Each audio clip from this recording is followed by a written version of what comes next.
എത്ര കണ്ണുകളാണ് അവിടെ വ്യഭിചരിച്ചുകൊണ്ടിരിക്കുന്നത്, എത്രയേറെ കാതുകളാണ് വ്യഭിചാരത്തിന്റെ കഥകൾ കേട്ടുകൊണ്ടിരിക്കുന്നത്, എത്ര നാവുകളാണ് വ്യഭിചാരം പറഞ്ഞുകൊണ്ടിരിക്കുന്നത്.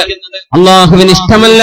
അതുകൊണ്ടാണ് അള്ളാഹുവിന്റെ ഭൂമിയിലെ ഏറ്റവും അള്ളാഹുവിന് വെറുപ്പുള്ള ഇടം അങ്ങാടികളും ടൗണുകളുമാണെന്ന് പരിശുദ്ധ റസൂലുള്ളാഹി സ്വല്ലല്ലാഹു അലൈഹി വസല്ലം. കണ്ണുകളെ നിയന്ത്രിക്കുന്നവർക്ക് അള്ളാഹു നൽകുന്ന പ്രതിഫലം സ്വാലിഹത്തായ ഒരു ഭാര്യയാണ്, അള്ളാഹു ഇഷ്ടപ്പെടുന്ന ഒരു ഭാര്യയാണ്.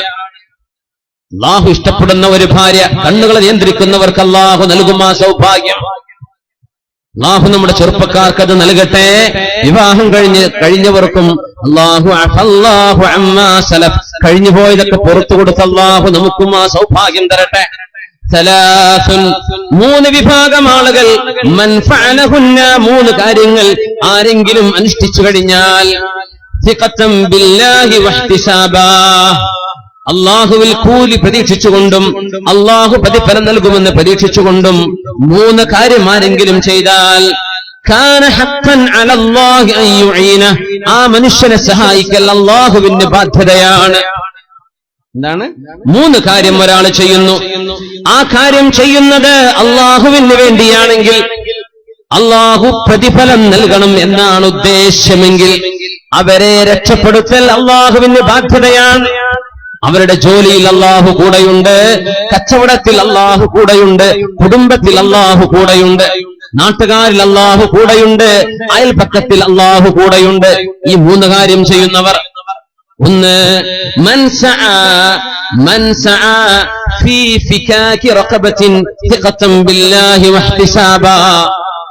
അടിമകൾ ഉണ്ടായിരുന്ന ഒരു കാലമുണ്ടായിരുന്നു. ഇവിടുന്ന് 150 വർഷങ്ങൾക്ക് മുമ്പ് അടിമ സമ്പ്രദായം ലോകത്തുനിന്ന് പാടെ ഇല്ലാതെയാക്കപ്പെട്ടു എന്ന് നമ്മുടെ ഉലമാ പ്രഖ്യാപിച്ചു കഴിഞ്ഞു. 150 കൊല്ലം മുമ്പേ അടിമ സമ്പ്രദായമില്ല. പക്ഷേ അത് ഉണ്ടായിരുന്ന ഒരു കാലം. അടിമത്തത്തിൽ നിന്ന് മോചനം ലഭിക്കാൻ ആരെങ്കിലും ഒരു അടിമയെ സഹായിച്ചാൽ അവരെ സഹായിക്കൽ അല്ലാഹുവിന്റെ ബാധ്യതയാണ്. ആ അനുഭവം നമുക്കിനി കിട്ടാൻ പ്രയാസമാണ്. രണ്ടാമത്തേത് വമൻ തസവ്വജ ഫിഖതൻ ബില്ലാഹി വഹ്തിസാബാ, അല്ലാഹുവിൽ വിശ്വസിച്ചുകൊണ്ടും അല്ലാഹു പ്രതിഫലം നൽകുമെന്ന് പ്രതീക്ഷിച്ചുകൊണ്ടും ഒരാണോ ഒരു പെണ്ണോ വിവാഹത്തിലേക്ക് പ്രവേശിച്ചാൽ, കല്യാണത്തിലേക്ക് പ്രവേശിക്കുന്നു, ലക്ഷ്യമെന്താണ്? ഫിഖതൻ ബില്ലാഹ്, അല്ലാഹുവേ നീ ഇത് പൂർത്തിയാക്കി തരുമല്ല റബ്ബേ, നീ എന്നെ സഹായിക്കുമല്ല റബ്ബേ. ഇന്ന് സിഖത്തുണ്ട്, പക്ഷേ ബില്ലാഹി അല്ല. പെണ്ണിന്റെ വാപ്പാന്റെ സമ്പത്തിൽ പ്രതീക്ഷിച്ചുകൊണ്ട്, അതിൽ വലിയ എന്താണ്, നല്ല സമാധാനമാണ്. എന്തായാലും നമ്മുടെ അമ്മോഷങ്ങൾക്ക് കൈവിടൂലല്ലോ. ആ പുതിയാപ്പിളയെ പറ്റിയല്ല ഈ പറയുന്നത്. അല്ലാഹുവേ നീ എനിക്ക് പൂർത്തിയാക്കി തരുമല്ലോ എന്ന് പ്രതീക്ഷിച്ചുകൊണ്ട്, മറ്റൊന്നും ലക്ഷ്യമല്ലാതെ വഹ്തിസാബൻ, അല്ലാഹു പ്രതിഫലം നൽകണമെന്നും പ്രതീക്ഷിച്ചുകൊണ്ട് ആരെങ്കിലും വിവാഹം ചെയ്താൽ കാന ഹഖ്ഖൻ അലല്ലാഹി അൻ യുഈനഹ, അവരെ സഹായിക്കൽ അല്ലാഹുവിന്റെ ബാധ്യതയാണ്. വയുബാരിക വഅൻ യുബാരിക ലഹു, അല്ലാഹു അയാൾക്ക് ബറക്കത്ത് ചെയ്യലും റബ്ബിന്റെ മേൽ ബാധ്യതയാവുമത്രേ. നബി തങ്ങൾ പറയാണ് സ്വല്ലല്ലാഹു അലൈഹി വസല്ലം, ബറക്കത്തും ജീവിതത്തിൽ ഉണ്ടാകും, റബ്ബിന്റെ സഹായം ഇങ്ങനെ വന്നുകൊണ്ടിരിക്കും. കുടുങ്ങിയെന്ന് വിചാരിക്കും, പക്ഷെ അല്ലാഹു രക്ഷപ്പെടുത്തും. കല്യാണം കഴിച്ച നേരത്തെ നിയ്യത്ത്, ഇനിയിപ്പോ രണ്ടാമത് ടയർ മാറ്റിടാൻ വയ്യ, ആ സമയത്ത് എന്തായിരുന്നു. ഇനി കല്യാണം കഴിക്കാൻ പോകുന്നവരൊക്കെ ഒന്ന് ഓർത്തു വെക്ക ഈ ഹദീസ്. അങ്ങനെ ആലേക്ക് പൊന്നാര റബ്ബേ, ഇതൊക്കെ കുറച്ച് മുമ്പ് അറിഞ്ഞിരുന്നെങ്കിൽ എന്റെ നിയ്യത്തൊക്കെ ഒന്ന് മാറ്റായിരുന്നല്ലോ. പോയ ബസ്സിന് കൈയാണിച്ചിട്ട് കാര്യമില്ലല്ലോ. അപ്പൊ ഇനി ഇവിടുന്ന് അങ്ങോട്ട് എന്ത് ചെയ്യാ, നിയ്യത്തൊക്കെ നന്നാക്കുക. കല്യാണം കഴിക്കാൻ പോകുന്ന ചെറുപ്പക്കാര്, ഞാൻ പേരൊന്നും പറയില്ല, നല്ല നല്ല ചെറുപ്പക്കാരോടെ ഇരിക്കുന്നുണ്ട്. അള്ളാഹു എല്ലാവർക്കും യോജിച്ച ഇണകൾ അള്ളാഹു നൽകി അനുഗ്രഹിക്കട്ടെ. ആമീൻ യാ റബ്ബൽ ആലമീൻ. പെണ്ണുങ്ങളും നല്ല നിയ്യത്ത് ചെയ്യാൻ, എന്ത്, എന്റെ കണ്ണു സൂക്ഷിക്കാനും എന്റെ ദീൻ പൂർത്തിയാവാനും. സുലുസൈ ദീനിഹി എന്നല്ലേ പറയാ, ദീനിന്റെ 2/3 ഭാഗം പൂർത്തിയായി കഴിഞ്ഞു കല്യാണം കഴിയുമ്പോഴേക്കും. ആ കല്യാണം നമ്മൾ യാഥാസാക്കി മാറ്റിടുന്നത് അവിടെയാണ് നമ്മളെ സങ്കടം. സുലുസൈ ദീനിഹി من تزوج بامرأة فقد أحرز ثلثي دينه فليتق الله في الثلث الباقي. നിക്കാഹിന്റെ സദസ്സുകളിൽ നമ്മുടെ ഖതീബുമാർ ചൊല്ലുന്ന ഖുതുബയിൽ കാണാമല്ലോ, ഇത് നമ്മൾ കേൾക്കാറുണ്ടല്ലോ. ദീൻ എന്നത് 3 ഭാഗമാക്കി കഴിഞ്ഞാൽ ആ 3ൽ 2 ഭാഗം തന്നെ പൂർത്തിയായി നിക്കാഹോടുകൂടെ. അല്ലാഹുവേ, ഞാനൊരു പുതിയ ആപ്പിളയെ സ്വീകരിക്കുമ്പോ, അല്ലാഹുവേ, ഞാനൊരു പുതിയ പെണ്ണിനെ സ്വീകരിക്കുമ്പോ എന്റെ ലക്ഷ്യം എന്റെ ദീൻ പൂർത്തിയാവണം. എന്റെ ശരീരം വ്യഭിചാരത്തിലേക്ക് പോവാതെ, എന്റെ കണ്ണും കാതും നാവും വ്യഭിചാരത്തിലേക്ക് പോവാതെ, ശരീരത്തിന്റെ അവയവങ്ങളിൽ 3ൽ 2 ഭാഗം സംരക്ഷിക്കപ്പെടുന്ന അല്ലാഹു നൽകുന്ന സംരക്ഷണം വിവാഹത്തിലൂടെയാണ്. വിധങ്ങൾ പറയുന്നു, അത്തരക്കാരെ സഹായിക്കൽ അല്ലാഹുവിന്റെ നിർബന്ധമാണ്. അല്ലാഹുവിന്റെ നിർബന്ധമാണത്രേ. സുബ്ഹാനല്ലാഹ്. ഹഖ്ഖുൻ അലല്ലാഹ് വമൻ അഹ്യാ അർളൻ മൈതതൻ ഫിഖതൻ ബില്ലാഹി വഹ്തിസാബാ. ഇത് കർഷകർക്കുള്ളതാണ്. അപ്പൊ നമ്മൾ കാസർഗോട്ടർക്ക് പറഞ്ഞിട്ടില്ലേ, നമ്മള് വിസെടുത്ത് പോകാനാണല്ലേ, നാട്ടില് കൃഷിയൊന്നുമില്ലല്ലോ. സുബ്ഹാനല്ലാഹ്. വമൻ അർളാ വമൻ അഹ്യാ അർളൻ മയ്യിത. മരിച്ചു കിടക്കുന്ന ഭൂമിയെ ആരെങ്കിലും ജീവിപ്പിച്ചാൽ, കൃഷി ഇറക്കി കഴിഞ്ഞു, വിത്തിറക്കി കഴിഞ്ഞു, ചെടികൾ വെച്ച് മുളപ്പിച്ചു, തെങ്ങുകൾ നട്ടുവെച്ചു, ഉപകാരപ്പെടുന്ന പഴവർഗ്ഗങ്ങളും കൃഷിയിടങ്ങളും നമ്മൾ ഉണ്ടാക്കിയാൽ, വമൻ അഹ്യാ അർളൻ മയ്യിത. പെണ്ണുങ്ങളെ, നിങ്ങളുടെ അടുക്കളയുടെ സൈഡിൽ നിങ്ങൾ ഉണ്ടാക്കുന്ന അടുക്കള കൃഷി പോലും നല്ല നിയ്യത്തുണ്ടെങ്കിൽ അല്ലാഹുവിന്റെ സഹായം നിങ്ങളുടെ വീട്ടിലേക്ക് വരാനും ബർക്കത്ത് വരാനും ഇത് തന്നെ മതി. അർളൻ മയ്യിത. കൃഷിയില്ലാതിരുന്ന ഒരു സ്ഥലത്ത് നിങ്ങൾ കൃഷി ഇറക്കുകയാണെങ്കിൽ, നബി തങ്ങൾ പറയുന്നു സല്ലല്ലാഹു അലൈഹി വസല്ലം, സിഖതൻ ബില്ലാഹി വഹ്തിസാബാ കാന ഹഖ്ഖൻ അലല്ലാഹി അൻ യുഈനഹു വഅൻ യുബാരിക ലഹു. അല്ലാഹു ബറക്കത്ത് ചെയ്യുമത്രേ. റസൂലുള്ളാഹി തങ്ങൾ പറയുന്നു സല്ലല്ലാഹു അലൈഹി വസല്ലം, സലാസത്തുൻ ഹഖ്ഖുൻ അലല്ലാഹി ഔനുഹും. അല്ലാഹു സഹായിക്കൽ റബ്ബിന്റെ ബാധ്യതയാണത്രേ. പിന്നെന്തിനാ നമ്മൾ പേടിക്കുന്നത്?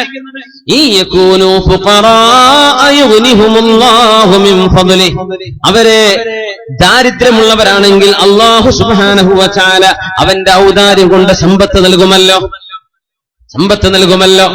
അല്ലാഹു സമ്പത്ത് നൽകും. നിക്കാഹ് ചെയ്യുമ്പോൾ അല്ലാഹുവാണ് ലക്ഷ്യമെങ്കിൽ നമ്മുടെ ലക്ഷ്യം അല്ലാഹു നന്നാക്കി തരട്ടെ. ലക്ഷ്യം നന്നാവലാണ് വിഷയം, അതാണ് വിഷയം. ബാക്കിയൊക്കെ അതിന്റെ കൂടെ വരും. നമ്മൾ ഒച്ചപ്പാടും ബഹളമൊന്നുമല്ലല്ലോ വിഷയം.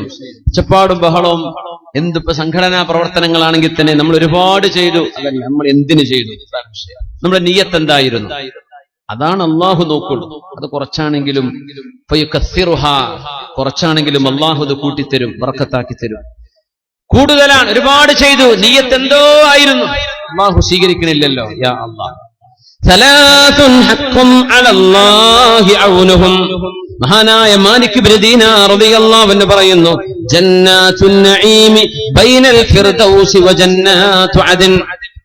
ജന്നത്തുൽ ഫിർദൗസ് എന്ന് പറയുന്ന സ്വർഗം, ജന്നാത്തുൻ നഈം എന്ന സ്വർഗം ഫിർദൗസിന്റെയും ജന്നത്തു അദനിന്റെയും ഇടയിലാണത്രേ. ജന്നാത്തുൻ നഈം എന്നത് ബൈനൽ ഫിർദൗസി വ ബൈന ജന്നാത്തി അദൻ. അദൻ ജന്നത്തുകളുടെയും ഫിർദൗസ് ജന്നത്തിന്റെയും ഇടയിലാണ് ജന്നാത്തുൻ നഈം എന്ന് പറയുന്ന സ്ഥലം. ഫീഹാ ജവാരിൻ ഖുലിഖന മിൻ വർദിൽ ജന്ന.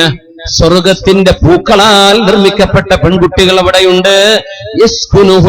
യസ്കുനുഹല്ലദീന ഹമ്മൂ ബിൽ മആസി ഫലമ്മാ ദകറുല്ലാഹ റാഖബൂ. ആർക്കാണ് ആ സ്വർഗം അല്ലാഹു ഒരുക്കി വെച്ചത് എന്നറിയുമോ?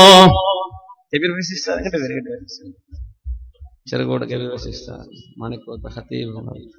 അഹ്ലൻ അഹ്ലൻ ഫضل. മുബാറക് ഹസനാജി കാഞ്ഞങ്ങാട് മൊത്തം. അൽഹംദുലില്ലാഹ് അൽഹംദുലില്ലാഹ്. മാലിക് ഇബ്നു ദീനാർ റളിയല്ലാഹു അൻഹു പറയുന്നു, ജന്നാത്തുൻ നഈമി ബൈനൽ ഫിർദൗസി വ ജന്നാത്തു അദൻ. ജന്നത്തു അദനിന്റെയും ജന്നത്തുൽ ഫിർദൗസിന്റെയും ഇടയിലുള്ള സ്വർഗമാണ് ജന്നാത്തുൻ നഈം. അവിടെ അല്ലാഹു തആല ഒരുക്കി വെച്ച സഹധർമ്മിണിമാർ ആർക്കാണെന്നറിയുമോ? യസ്കുനുഹല്ലദീന ഹമ്മൂ ബിൽ മആസി. വ്യഭിചാരം പോലെയുള്ള തിന്മ ചെയ്യാൻ മനസ്സ് പറയുകയും തിന്മയെ സംബന്ധിച്ച് ആലോചിക്കുകയും മനക്കോട്ട കെട്ടുകയും ചെയ്തതിന്റെ ശേഷം കാര്യങ്ങളൊക്കെ ഒത്തുവരുന്നുണ്ട് എന്ന് തോന്നിയപ്പോ, പിടിച്ചിടത്തേക്ക് കിട്ടുമെന്ന് തോന്നിയപ്പോ, കൂടെ പിടിച്ചാൽ ഓടിവരുമെന്ന് പറഞ്ഞപ്പോ തന്റെ കൂടെ ഒളിച്ചോടി വരാൻ ഒരുക്കമാണ് എന്ന് പറഞ്ഞപ്പോ അവർ അല്ലാഹുവിനെ പേടിക്കുകയും അല്ലാഹുവിനെ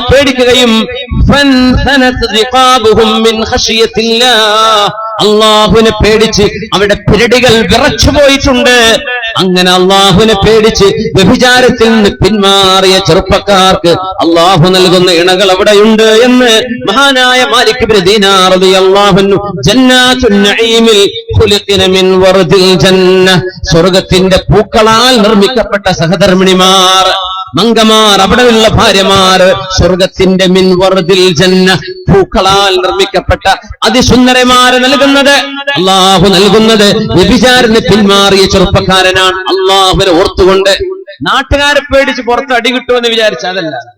അല്ലേ നമ്മുടെ സായാഹ്ന പത്രങ്ങളുണ്ടല്ലോ, കാസർഗോഡ് വലിയ പേടിക്കേണ്ട സാധനം അതാണ്. അതിൽ വരുമെന്ന് പേടി. കാരണം ക്രൈം വാർത്തകളാണ് സായാഹ്ന പത്രക്കാർ ഇവിടെ ബസ്സിലും ട്രെയിനിലൊക്കെ അത് വിൽക്കുന്ന ചെറുപ്പക്കാർ വായിക്കലും തട്ടിക്കൊണ്ടേയി മറ്റുള്ള പ്രസവിച്ചു അല്ലെങ്കിൽ ഇതായി, ഇങ്ങനത്തെ പച്ചയായ മോശപ്പെട്ട കാര്യങ്ങളാണ് ഒരു വിളിച്ചു പറയാം. അപ്പൊ പിടിച്ചു നിൽക്കുന്നത് തിന്മ വാർത്ത കൊണ്ടാണ്.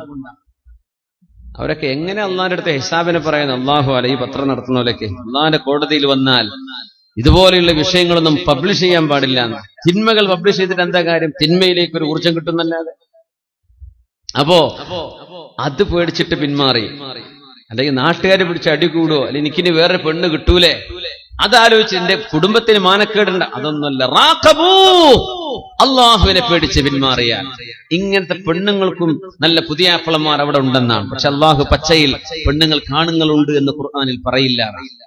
അത് അള്ളാഹുവിന്റെ അദബുൽ ഹിവാർ, അള്ളാഹു ചാല റബ്ബിന്റെ ഒരു അദബാണ്. പെണ്ണുങ്ങൾക്ക് പെണ്ണുങ്ങളുണ്ട് എന്ന് പറയുന്ന പോലെ ഒരു പെണ്ണിന് ആണുണ്ട് എന്ന് പറയൽ അറബ് സംസ്കാരത്തിലും ഇസ്ലാമിക സംസ്കാരത്തിലും മോശപ്പെട്ടതാണ്. അതുകൊണ്ട് അള്ളാഹു ഒറ്റ വാക്ക് പറഞ്ഞു, ഫീഹാ മാ തശ്തഹീഹിൽ അൻഫുസു വതലദ്ദുൽ അയുൻ. ആണുങ്ങളെ, പെണ്ണുങ്ങളെ, നിങ്ങളുടെ കണ്ണുകൾ എന്തൊക്കെ ആശിക്കുന്നുണ്ടോ, ശരീരം എന്തിനെല്ലാം കൊതിവെക്കുന്നുണ്ടോ, അതെല്ലാം അവിടെയുണ്ട്. ഈ പറഞ്ഞതിൽ പെണ്ണുങ്ങൾക്ക് അവിടെ പുരുഷന്മാരുണ്ടോ ഭർത്താക്കന്മാരുണ്ടോ, ഇതൊക്കെ അതിൽ പെട്ടു, അതൊക്കെ അതിലുണ്ടെന്നാണ്. ഫീഹാ മാ തശ്തഹീഹിൽ അൻഫുസു വതലദ്ദുൽ അയുൻ. അങ്ങനെയാണെങ്കിൽ ഒരു തിന്മയിൽ നിന്ന് പിന്മാറിയ പെൺകുട്ടിക്ക് വ്യഭിചാരത്തിന്റെ വക്കോളം എത്തിയപ്പോൾ എന്റെ അള്ളാഹു എന്നെ കാണുന്നുവല്ലോ എന്ന് ആലോചിച്ച് പിന്മാറിയ പെണ്ണിനും അള്ളാഹു നൽകുന്ന പ്രതിഫലം ജന്നാത്തുൻ നഈമിലെ അതിസുന്ദരന്മാരായ ഭർത്താക്കന്മാരെന്ന് മഹാനായ മാലിക് ഇബ്നു ദീനാർ റളിയല്ലാഹു അൻഹുവിന്റെ വചനം പഠിപ്പിക്കുന്നു. അള്ളാഹു നമുക്ക് സ്വർഗ്ഗലോകം നൽകട്ടെ. ആമീൻ യാ റബ്ബൽ ആലമീൻ. പിന്നെ നമ്മുടെ സുഹൃത്തുക്കൾ നിങ്ങൾക്കൊരു സ്വതക്ക ചെയ്യാൻ ഒരു അവസരം ഉണ്ടാക്കിയിട്ടുണ്ട്. ഒരു ബക്കറ്റുമായിട്ട് വരുന്നുണ്ട്. നിങ്ങളെല്ലാവരും വീട്ടിൽ വന്ന് കാണാൻ നടക്കൂലല്ലോ. ഈ റമദാൻ എങ്ങനെ എത്ര വീട് കവർ ചെയ്യാൻ പറ്റും? അതുകൊണ്ട് നിങ്ങൾ വന്നപ്പോ നിങ്ങളുടെ മുമ്പിലേക്ക് വരിക. അതുകൊണ്ട് ഇൻഷാ അല്ലാഹ് വെള്ളിയാഴ്ച ദിവസമാണ്, റമദാനിലെ 3ാമത്തെ വെള്ളിയാഴ്ചയാണ്. ഇനി റമദാൻ കിട്ടുമോ, ഒരു ഇൽമിന്റെ മജ്ലിസ് നമുക്ക് കിട്ടുമോ, ഒന്നും അറിയില്ല. അതുകൊണ്ട് പോക്കറ്റിലൊക്കെ തപ്പിയിട്ട് ഏറ്റവും നല്ലത്, അള്ളാഹു ഏറ്റവും നല്ലതാണ് സ്വീകരിക്കാന്ന്. കണ്ണുട്ടികൾ വരെ എടുക്കാത്ത മുറിഞ്ഞ നോട്ടം ഇട്ട് കൊടുത്ത് രക്ഷപ്പെടണ്ടേ. നല്ലത് കൊടുത്തിട്ട് പെണ്ണുങ്ങളെ നിങ്ങൾ ഏറ്റവും ഇഷ്ടപ്പെടുന്ന എന്താന്ന് വെച്ചാൽ ഭർത്താക്കന്മാർക്ക് പൊരുത്തണ്ടെങ്കിൽ നല്ല സ്വർണ്ണക്കെട്ട് കൊടുക്കി. നമുക്കൊരു 5-8 ലക്ഷം രൂപയുടെ 8 ലക്ഷത്തിന്റെ ഒരു പദ്ധതി, ഒരു വർഷത്തെ നമ്മുടെ മൊത്തം പ്രവർത്തനങ്ങൾക്കുള്ള ചെലവ് ഈ പരിപാടിയിൽ നിന്നാണ് കിട്ടേണ്ടത് ഇൻഷാ അല്ലാഹ്. 8 ലക്ഷം എന്നൊക്കെ പറഞ്ഞാൽ നമ്മളെ ഖത്തറാജിക്കൊക്കെ വിചാരിച്ച വലിയ പ്രയാസമൊന്നുമില്ല ഇൻഷാ അല്ലാഹ്. ആജിക്ക് പോയോ? അല്ലെങ്കിൽ നമുക്കൊരു 10-16 ആളെ ഒരു 50,000 വെച്ച് തന്നാൽ അതായി അൽഹംദുലില്ലാഹ്. അതൊക്കെ കാസർഗോഡ് ടൗണിൽ ഇതിനൊക്കെ പറ്റിയ ആളുകൾ ഈ കൂട്ടത്തിലൊക്കെ ഇരിക്കുന്നുണ്ട്. അൽഹംദുലില്ലാഹ്. അള്ളാഹു അവർക്ക് മനസ്സിനും തോന്നിപ്പിച്ചു കൊടുക്കട്ടെ, അത്രേ വേണ്ടു. അള്ളാഹു നമുക്ക് തൗഫീഖ് തരട്ടെ. ഇനി ഒന്നും കൊടുക്കാനില്ലാത്തവരുണ്ടാവും മിസ്കീന്മാര്. എപ്പോഴും ഉസ്താദ്മാര് സ്വതപ്പെടുത്തവർക്ക് മാത്രമേ തോരക്കുള്ളൂ എന്ന് പറയാൻ ചേരില്ല. അങ്ങനെയല്ല, കൊടുക്കാത്തവർക്കും അള്ളാഹുവെ കൊടുത്ത പ്രതിഫലം നീ കൊടുക്കണേ തമ്പുരാനെ. ഇല്ലാത്ത റബ്ബിന്റെ കയ്യിലുണ്ടെങ്കിൽ പന്തലിന്റെ മൊത്തം ചെലവ് ഞാൻ കൊടുത്തേനെ എന്നൊക്കെ ഒരു സാധു ചിലപ്പോൾ മനസ്സിൽ ആലോചിക്കുന്നുണ്ടാവും. ആ നീയത്ത് നല്ല നീയത്താണോ, ഇൻഷാ അല്ലാഹ് അത്രയും കൊടുത്തതിന്റെ കൂലി അള്ളാഹു തരുന്ന. അള്ളാഹു താല നമ്മുടെ നീയത്തുകൾ നന്നാക്കി തരട്ടെ. അപ്പൊ ബക്കറ്റ് വരുന്നുണ്ട്, അവരൊന്ന് സഹായിക്കണം. നമ്മുടെ വിക്കായ വളണ്ടിയർമാർ, നമ്മുടെ സുഹൃത്തുക്കള്. ചിലപ്പോൾ നിങ്ങളുടെ ഇടയിലൂടെ വരാൻ പറ്റില്ല, ബക്കറ്റൊക്കെ ഒന്ന് വാങ്ങിയിട്ട് നിങ്ങൾ തന്നെ ഒന്ന് സഫിലൂടെ ഒന്ന് എന്ത് ചെയ്യാ, ഒന്ന് കൊണ്ടുപോവുക ഇൻഷാ അല്ലാഹ്. അള്ളാഹു തൗഫീഖ് ചെയ്യട്ടെ. ആമീൻ യാ റബ്ബൽ ആലമീൻ. അപ്പോ അൽ ജസാഉ മിൻ ജിൻസിൽ അമൽ, എങ്ങനെയാണോ നമ്മൾ പ്രവർത്തിക്കുന്നത് അതിനനുസരിച്ചാണ് അല്ലാഹു സുബ്ഹാനഹു വ തആല നമുക്ക് പ്രതിഫലം നൽകുന്നത്. അങ്ങനെയാണ് മഹാനായ അല്ലാമ ഇബ്നു അഖീൽ റഹ്മത്തുള്ളാഹി അലൈഹി, ഇബ്നു അഖീൽ എന്നവർ പ്രഗൽഭനായ പണ്ഡിതനാണ്. അബുൽ വഫ ഇബ്നു അഖീൽ റഹ്മത്തുള്ളാഹി അലൈഹി. മഹാനായ അല്ലാമ ഇബ്നുൽ ജൗസി അവരുടെ താരീഖിൽ അബുൽ മുദഫർ സിബ്ത് ഇബ്നുൽ ജൗസി അവരുടെ താരീഖിൽ അബുൽ വഫ ഇബ്നു അഖീൽ റഹ്മത്തുള്ളാഹി അലൈഹിയുടെ ഈ സംഭവം ഉദ്ധരിക്കുന്നുണ്ട്. വിശുദ്ധമായ മക്ക അൽ മുകറമ ഹറസഹല്ലാഹ്, അല്ലാഹു ആ മക്ക നഗരത്തിന് എന്നും കാവൽ നൽകട്ടെ. അവന്റെ മദീനക്കും അല്ലാഹു കാവൽ നൽകട്ടെ. പരിശുദ്ധമായ ഖുദ്സിന് ജെറൂസലേമിന് അല്ലാഹു തആല കാവൽ നൽകട്ടെ. ആമീൻ യാ റബ്ബൽ ആലമീൻ. മക്കയിൽ നിൽക്കുകയാണ് മഹാനായ ഇബ്നു അഖീൽ തങ്ങൾ. ഒരുപാട് ആളുകൾ ഇപ്പോൾ ഉംറയിലാണല്ലേ.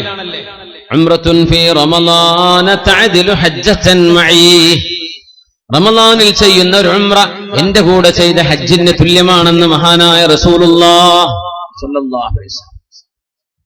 അല്ലാഹു നമുക്കൊക്കെ അതിന് തൗഫീഖ് തരട്ടെ യാ റബ്ബൽ ആലമീൻ. എപ്പോഴെപ്പോഴും ഉംറക്ക് പോകരുത്. മഹാനായ അത്തിപ്പറ്റ ഉസ്താദ് അവറുകളെ അല്ലാഹു മഹാനവർക്ക് ദീർഘായുസ്സും ആഫിയത്തും നൽകട്ടെ. ഉലമാഉൽ ആഖിറ, പരലോകത്തേക്ക് പോകുന്ന ആലിമീങ്ങളുടെ സർവ്വ അടയാളങ്ങളും നമുക്ക് കാണാൻ പറ്റുന്ന വളരെ മുത്തഖിയായ അല്ലാഹുവിന് വേണ്ടി ജീവിക്കുന്ന ഒരു മഹാൻ. വലാ നുസക്കി അലല്ലാഹി അഹദ നഹ്സിബുഹു ഖൈറാ. അല്ലാഹു ആ മഹാനവർക്ക് ദീർഘായുസ്സും ആഫിയത്തും കൊടുക്കട്ടെ. എന്റെ സുഹൃത്ത് ഉസ്താദിനെ ഞങ്ങൾ ബഹ്റൈനിൽ വെച്ച് കണ്ടപ്പോ കൂടെ വന്ന സുഹൃത്ത് പറഞ്ഞു, ഉസ്താദ് ഈ റമളാനിൽ ഉംറക്ക് പോവാൻ. സുഹൃത്ത് ഉംറ കഴിഞ്ഞ് വന്നപ്പോ ഉംറക്ക് പോവാന്ന് പറഞ്ഞപ്പോ ഉസ്താദ് ആദ്യം പറഞ്ഞു, ഉംറക്ക് ഇടക്കിടക്കൊന്നും പോണ്ട, ഇടക്കിടക്കൊന്നും ഉംറക്ക് പോവരുത് എന്ന് പറഞ്ഞു. എന്തേ കാരണം എന്നറിയോ? കഅബയോടുള്ള ഒരു മതിപ്പ് നഷ്ടപ്പെടുന്നു ഇടക്കിടക്ക് പോയ. ഈ ഉംറക്ക് കൊണ്ടുപോകുന്ന ഉസ്താദ്മാർക്കൊക്കെ വലിയ ഒരു ബലാവും അള്ളാഹുവിന്റെ ഭാഗത്തുള്ള ഇബ്തിലാവും പരീക്ഷണാണെന്നാണ്. കാരണം ഇടക്കിടക്ക് ഇങ്ങനെ പോയാലേ ഹറമ് അതൊക്കെ നമുക്ക് പുല്ലാന്നുള്ളൊരു തോന്നൽ വന്നുപോയാൽ കഴിഞ്ഞു. ഹറമിന്റെ പുണ്യവും ഹറമിന്റെ മഹത്വവും നമ്മുടെ കൽബിന്ന് ഇടിഞ്ഞു പോകും ഇടക്കിടക്ക് ഇങ്ങനെ പോകുമ്പോ. ഉസ്താദ് പറയാണ്, വലിയ കൊതി ഹുബ്ബുണ്ടെങ്കിൽ പോയിക്കോ, അല്ലെങ്കിൽ വർഷത്തിൽ ഒന്നൊക്കെ ധാരാളമാണ്. ആ ഉംറക്ക് പോകുന്ന കാശ് കൊണ്ട് എത്രയോ പാവപ്പെട്ടവരെ സഹായിച്ചാൽ ആ ഉംറയെക്കാളും വലിയ കൂലി നാട്ടിൽ തന്നെ കിട്ടും. ഇടക്കിടക്കൊന്നും പോയിട്ട് എന്ത് ചെയ്യരുത്, കഅബയുടെ ആ ഒരു പുണ്യം റൗദ ഷരീഫൊക്കെ കാണുന്ന ഒരു രസമുണ്ടല്ലോ, അത് നഷ്ടപ്പെടും ഇടക്കിടക്ക് എപ്പോഴെപ്പോഴും ആയിക്കഴിഞ്ഞാൽ. ഉസ്താദ് ഇപ്പൊ ഈ റമളാന്റെ ഒരാഴ്ച മുമ്പ് സുബ്ഹാനല്ലാഹ് വളരെ ചിന്തിപ്പിക്കുന്ന ഒരു കാര്യമാണ്. അങ്ങനെയൊന്നും ആരും പറയില്ല, ആ പോയിക്കോ നമുക്ക് വേണ്ടി തോരുന്ന വരുമ്പോ എന്താ കൊണ്ടുവരാന്നാ ചോദിക്കുക അല്ലെ. ആ സുബ്ഹാനല്ലാഹ്, ഉസ്താദ് അങ്ങനെയല്ല. മക്കത്തുൽ മുഹറം, മക്കൽ മുകറമ ഹറസഹല്ലാഹ്, പരിശുദ്ധമായ മക്കയിൽ മഹാനായ അല്ലാമ അബുൽ വഫാ ഇബ്നുൽ അഖീൽ റഹ്മത്തുള്ളാഹി അലൈഹി മക്കയിൽ അനുഭവം പറയുന്നുണ്ട്. ഞാനെന്ന് വിശന്ന് വല്ലാത്ത വിശപ്പ്, എന്തെന്നില്ലാത്ത വിശപ്പ്, ഭക്ഷണം കിട്ടുന്നില്ല, ഭക്ഷണമില്ല, വലിയ വിശപ്പ്, ബുദ്ധിമുട്ടുണ്ട്. മക്കയിലൂടെ അങ്ങനെ നടക്കുമ്പോൾ ഒരു പാക്കറ്റ് കണ്ടു, ഒരു നല്ല മനോഹരമായ തുണി കൊണ്ട് പൊതിഞ്ഞെടുത്ത ഒരു കിഴി. ഞാൻ തുറന്നു നോക്കുമ്പോ മാഷാ അല്ലാഹ്, അതിന്റെ ഉള്ളിൽ കാണുന്നത് മുത്തുകളാണ്. മുത്തുകളുടെ ഒരു കിഴി. അന്നത്തെ വലിയ പൈസ അതാണ്. വലിയൊരു കോടീശ്വരന്റെ ATM ഒക്കെ വീണുപോയ എന്താ അതാ അവസ്ഥ. അന്നത്തെ വലിയ മുതലാളിന്റെ ATM ആണ് ആ കിഴി എന്നൊക്കെ പറഞ്ഞു. മുത്തുകളാ കൊണ്ട് നടക്കുക. അദ്ദേഹം പറയാം, എനിക്ക് വിശപ്പുണ്ട്, വല്ലാത്ത വിശപ്പുണ്ട്. ഞാൻ ആ പൊതി എന്റെ കയ്യിലെടുത്തു. ആര് ചോദിച്ചു വരുന്നുണ്ടോ അവർക്ക് കൊടുക്കണമെന്ന നിയ്യത്തോടുകൂടെ ഞാൻ വീട്ടിലേക്ക് വന്നു. ഞാൻ തുറന്നു നോക്കുമ്പോൾ എന്റെ കണ്ണുകൊണ്ട് ഇതുവരെ കണ്ടിട്ടില്ലാത്ത മനോഹരമായ മുത്തുകൾ അതിലുണ്ട്. ഞാനത് ആരുടേതാണെന്ന് വിളിച്ചു ചോദിക്കാനെന്ന് പുറത്തിറങ്ങിയതേ ഉള്ളൂ. പ്രായമുള്ള ഒരാൾ വന്ന് പറയുന്നുണ്ട്, മക്കളെ എന്റെ ഒരു കിഴി നഷ്ടപ്പെട്ടു പോയിട്ടുണ്ട്, ആര് തിരിച്ചു തന്നാലും 500 ദീനാർ, 500 സ്വർണ്ണ നാണയം, 500 ദീനാർ ഞാൻ പകരം കൊടുക്കും. എന്റെ ആ നഷ്ടപ്പെട്ടു പോയ മുത്തുകളുടെ കിഴി ആരെങ്കിലും കണ്ടെങ്കിലും തിരിച്ചു തരയണമേ. അപ്പൊ ഇബ്നു അഖീൽ തങ്ങൾ പറയാ, ഞാൻ വിശന്നിരിക്കുകയാണ്, ഒരു 500 ദിർഹമൊക്കെ കിട്ടാൻ എനിക്ക് വല്ലാത്ത ആവശ്യവുമുണ്ട്. 500 വേണ്ട, ഒരു ദിർഹമിന്റെ പകുതി മതി. പക്ഷെ ഇയാൾ ഓഫർ ചെയ്യല്ലേ. അതുകൊണ്ട് ഞാൻ തീരുമാനിച്ചു തിരിച്ചു കൊടുക്കാമെന്ന് അദ്ദേഹത്തോട് ചോദിച്ചു. നഷ്ടപ്പെട്ടു പോയ കിഴിയുടെ നിറം എന്താണ്, രൂപം എന്താണ്, എന്താണ് അകത്തുള്ളത്, വെരിഫൈ ചെയ്യണല്ലോ, ശരിയാണോ നുണ പറയാണോ അല്ലേ എന്ന്. അങ്ങനെ അദ്ദേഹം പറഞ്ഞു കൊടുത്തു. നോക്കുമ്പോ അദ്ദേഹം പറഞ്ഞ ആ ഡിസ്ക്രിപ്ഷൻസ് ഒക്കെ വെച്ച് നോക്കുമ്പോ തന്റെ കയ്യിൽ കിട്ടിയത് അയാളുടെ നിധിയാണ്, അയാളുടെ ആ മുത്തുകളുടെ പാക്കറ്റാണ്. ഞാൻ അദ്ദേഹത്തിന് ഏൽപ്പിച്ചു അത്. അദ്ദേഹം അതിന് പകരം എന്റെ കയ്യിലേക്ക് വെച്ച് നീട്ടി തന്നു. 500 ദീനാർ, 500 സ്വർണ്ണ നാണയം തന്നു. ഞാൻ പറഞ്ഞു എനിക്ക് വേണ്ട എന്ന്. അദ്ദേഹം പറഞ്ഞത് എടുത്തേ പറ്റൂ. ഞാൻ പറഞ്ഞു ഒരു നന്മക്ക് പകരം നമ്മൾ പ്രതിഫലം ചോദിച്ചുകൂടല്ലോ, ഇതെന്റെ ബാധ്യതയാണ്.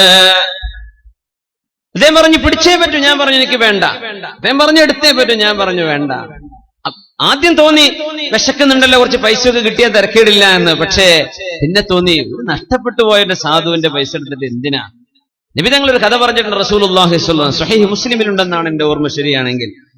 ഹബീബായ തങ്ങൾ പറയാ, അന്ന് മുമ്പ് ഒരു സ്ഥല കച്ചവടം നടക്കുമ്പോ, റിയൽ എസ്റ്റേറ്റുകാരൊക്കെ ഉണ്ടായിരിക്കുമല്ലോ, കേൾക്കുക. ഒരു സ്ഥല കച്ചവടം നടക്കാൻ, കച്ചവടമൊക്കെ ഉറപ്പിച്ചു, പൈസ ഒക്കെ വാങ്ങി, ഉടമസ്ഥൻ ഒരാൾക്ക് വിറ്റു, അയാൾ വാങ്ങിച്ച് അവിടെ എന്തോ വീട് വെക്കാനോ മറ്റോ കുഴിച്ചുകൊണ്ടിരിക്കുമ്പോഴാ നിധി കിട്ടുന്നത് ഒരു പൂജയിൽ ഒരു കലത്തിൽ നിറയെ സ്വർണ്ണ നാണയം. അന്നത്തെ ബാങ്ക് ലോക്കറുകൾ അങ്ങനെയാണ്, ഭൂമിയിലാ കുഴിച്ചിടുക. ആ ഒരു ഓർമ്മക്ക നമ്മൾ ഇന്നും ഏതെങ്കിലും ഭൂമിയിൽ നിധി ഉണ്ടോ എന്നൊക്കെ ആലോചിച്ചു പോകും. നിധിന്റെ എന്ന് പറയും മനുഷ്യന്മാര് ചാടി വീഴാണ്, കുറെ പറ്റിക്കപ്പെട്ടതും അല്ലാത്തതും കൊലപാതകങ്ങളും. സുബ്ഹാനല്ലാഹ്. ഏതായിരുന്നാലും മുത്ത് റസൂലുള്ളാഹി സ്വല്ലല്ലാഹു അലൈഹി വസല്ലം തങ്ങൾ പറഞ്ഞു, ഇങ്ങനെ ഒരു നിധി കിട്ടിയിട്ടുണ്ട്. നമ്മൾ മറ്റേ കഥന്റെ അടിയിലാണ്, തിരിച്ചു വരും ഇൻഷാ അല്ലാഹ്. അപ്പോ നിധി കിട്ടിയിട്ടുണ്ട് എന്ന് പറഞ്ഞു. ആ മനുഷ്യൻ ഇത് വിറ്റ ആളുടെ അടുത്തേക്ക് ഓടിപ്പോവാൻ ചോദിച്ചു, അല്ല നിങ്ങൾ എനിക്ക് തന്നത് ഭൂമിയോ അല്ല സ്വർണ്ണോ? ഭൂമി കച്ചവടം, ഭൂമിയല്ലേ നിങ്ങൾ വാങ്ങിച്ചത്, എന്നാലേ അതിന്റെ അകത്തുനിന്ന് എനിക്കൊരു പാത്രം നിറയെ സ്വർണ്ണ നാണയം കിട്ടിയിട്ടുണ്ട്, ദീനാറ് കിട്ടിയിട്ടുണ്ട്, അത് നിങ്ങൾ എടുക്കണം. അത് ഞാൻ എടുക്കൂല, വിറ്റാള്. അതെങ്ങനെ? നിങ്ങൾക്ക് ഞാൻ ഭൂമി വിറ്റില്ലേ, ഭൂമി വിറ്റപ്പോ അതിന്റെ ഉള്ളിലുള്ളതെല്ലാം നിങ്ങൾക്ക് തന്നെയല്ലേ, അതുകൊണ്ട് എനിക്ക് വേണ്ട. ഞാൻ പറഞ്ഞു പറ്റില്ല, നിങ്ങളുടെ ഭൂമിയല്ലേ ഞാൻ വാങ്ങിച്ചിട്ടുള്ളൂ, അതിനകത്തുള്ള സ്വർണം കച്ചവടത്തിൽ പറഞ്ഞിട്ടില്ലല്ലോ, അതുകൊണ്ട് ഇത് നിങ്ങൾക്കുള്ളതാ. ഞാൻ പറഞ്ഞു ഞാൻ എടുക്കൂല. ഇങ്ങനത്തെ റിയൽ എസ്റ്റേറ്റ് കിട്ടൂലട്ടാ. സുബ്ഹാനല്ലാഹ്. നമ്മുടെ നാട്ടിലൊക്കെ എന്നാ ഇരിക്കും, നമുക്ക് ആ കോൺട്രാക്ട് ഒന്നും കൂടെ ഒന്ന് മാറ്റി എഴുതണം. സെന്റിന് 2 ലക്ഷം വെച്ചത് 25 ലക്ഷം ആക്കാം, എന്നിട്ട് ആ കച്ചവടം അങ്ങ് മാറ്റി ഒന്ന് അടിക്കാന്ന് പറയും. വിറ്റാള് പറഞ്ഞു എനിക്ക് വേണ്ട, വാങ്ങിച്ചാള് പറഞ്ഞു എനിക്കും വേണ്ട. അപ്പോഴാണ് നീതിമാനായ ഒരു ഭരണാധികാരിയുടെ മുമ്പിൽ വിഷയമെത്തി. അദ്ദേഹം ചോദിച്ചു, അല്ല നിങ്ങൾക്ക് പ്രായപൂർത്തിയെത്തിയ ആൺകുട്ടികളും പെൺകുട്ടികളൊക്കെ ഉണ്ടോ?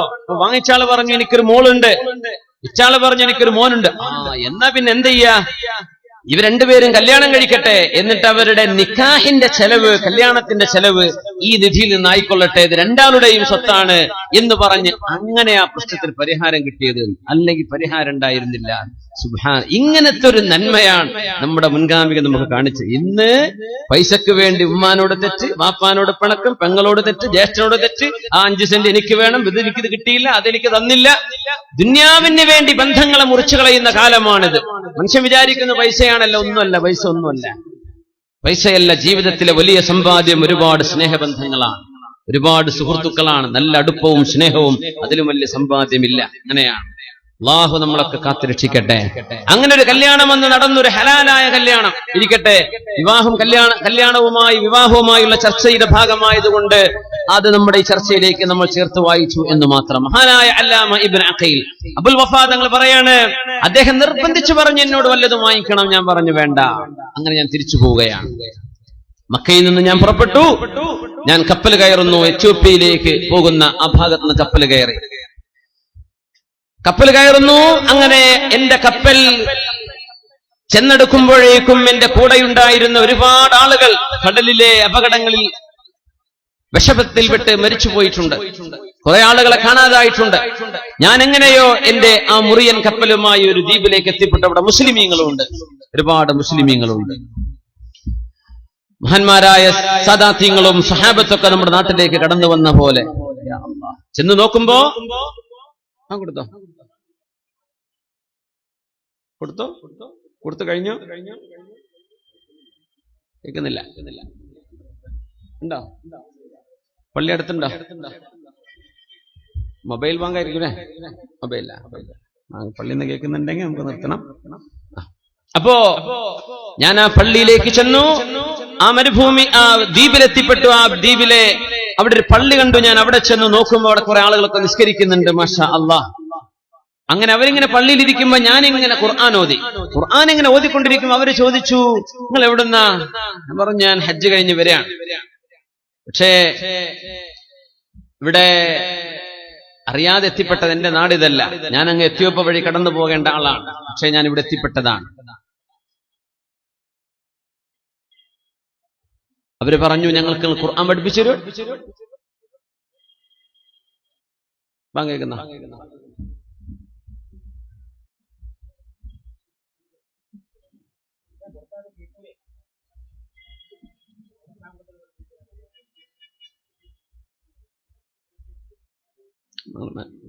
മനസ്സിലാവുന്നില്ല അല്ലേ?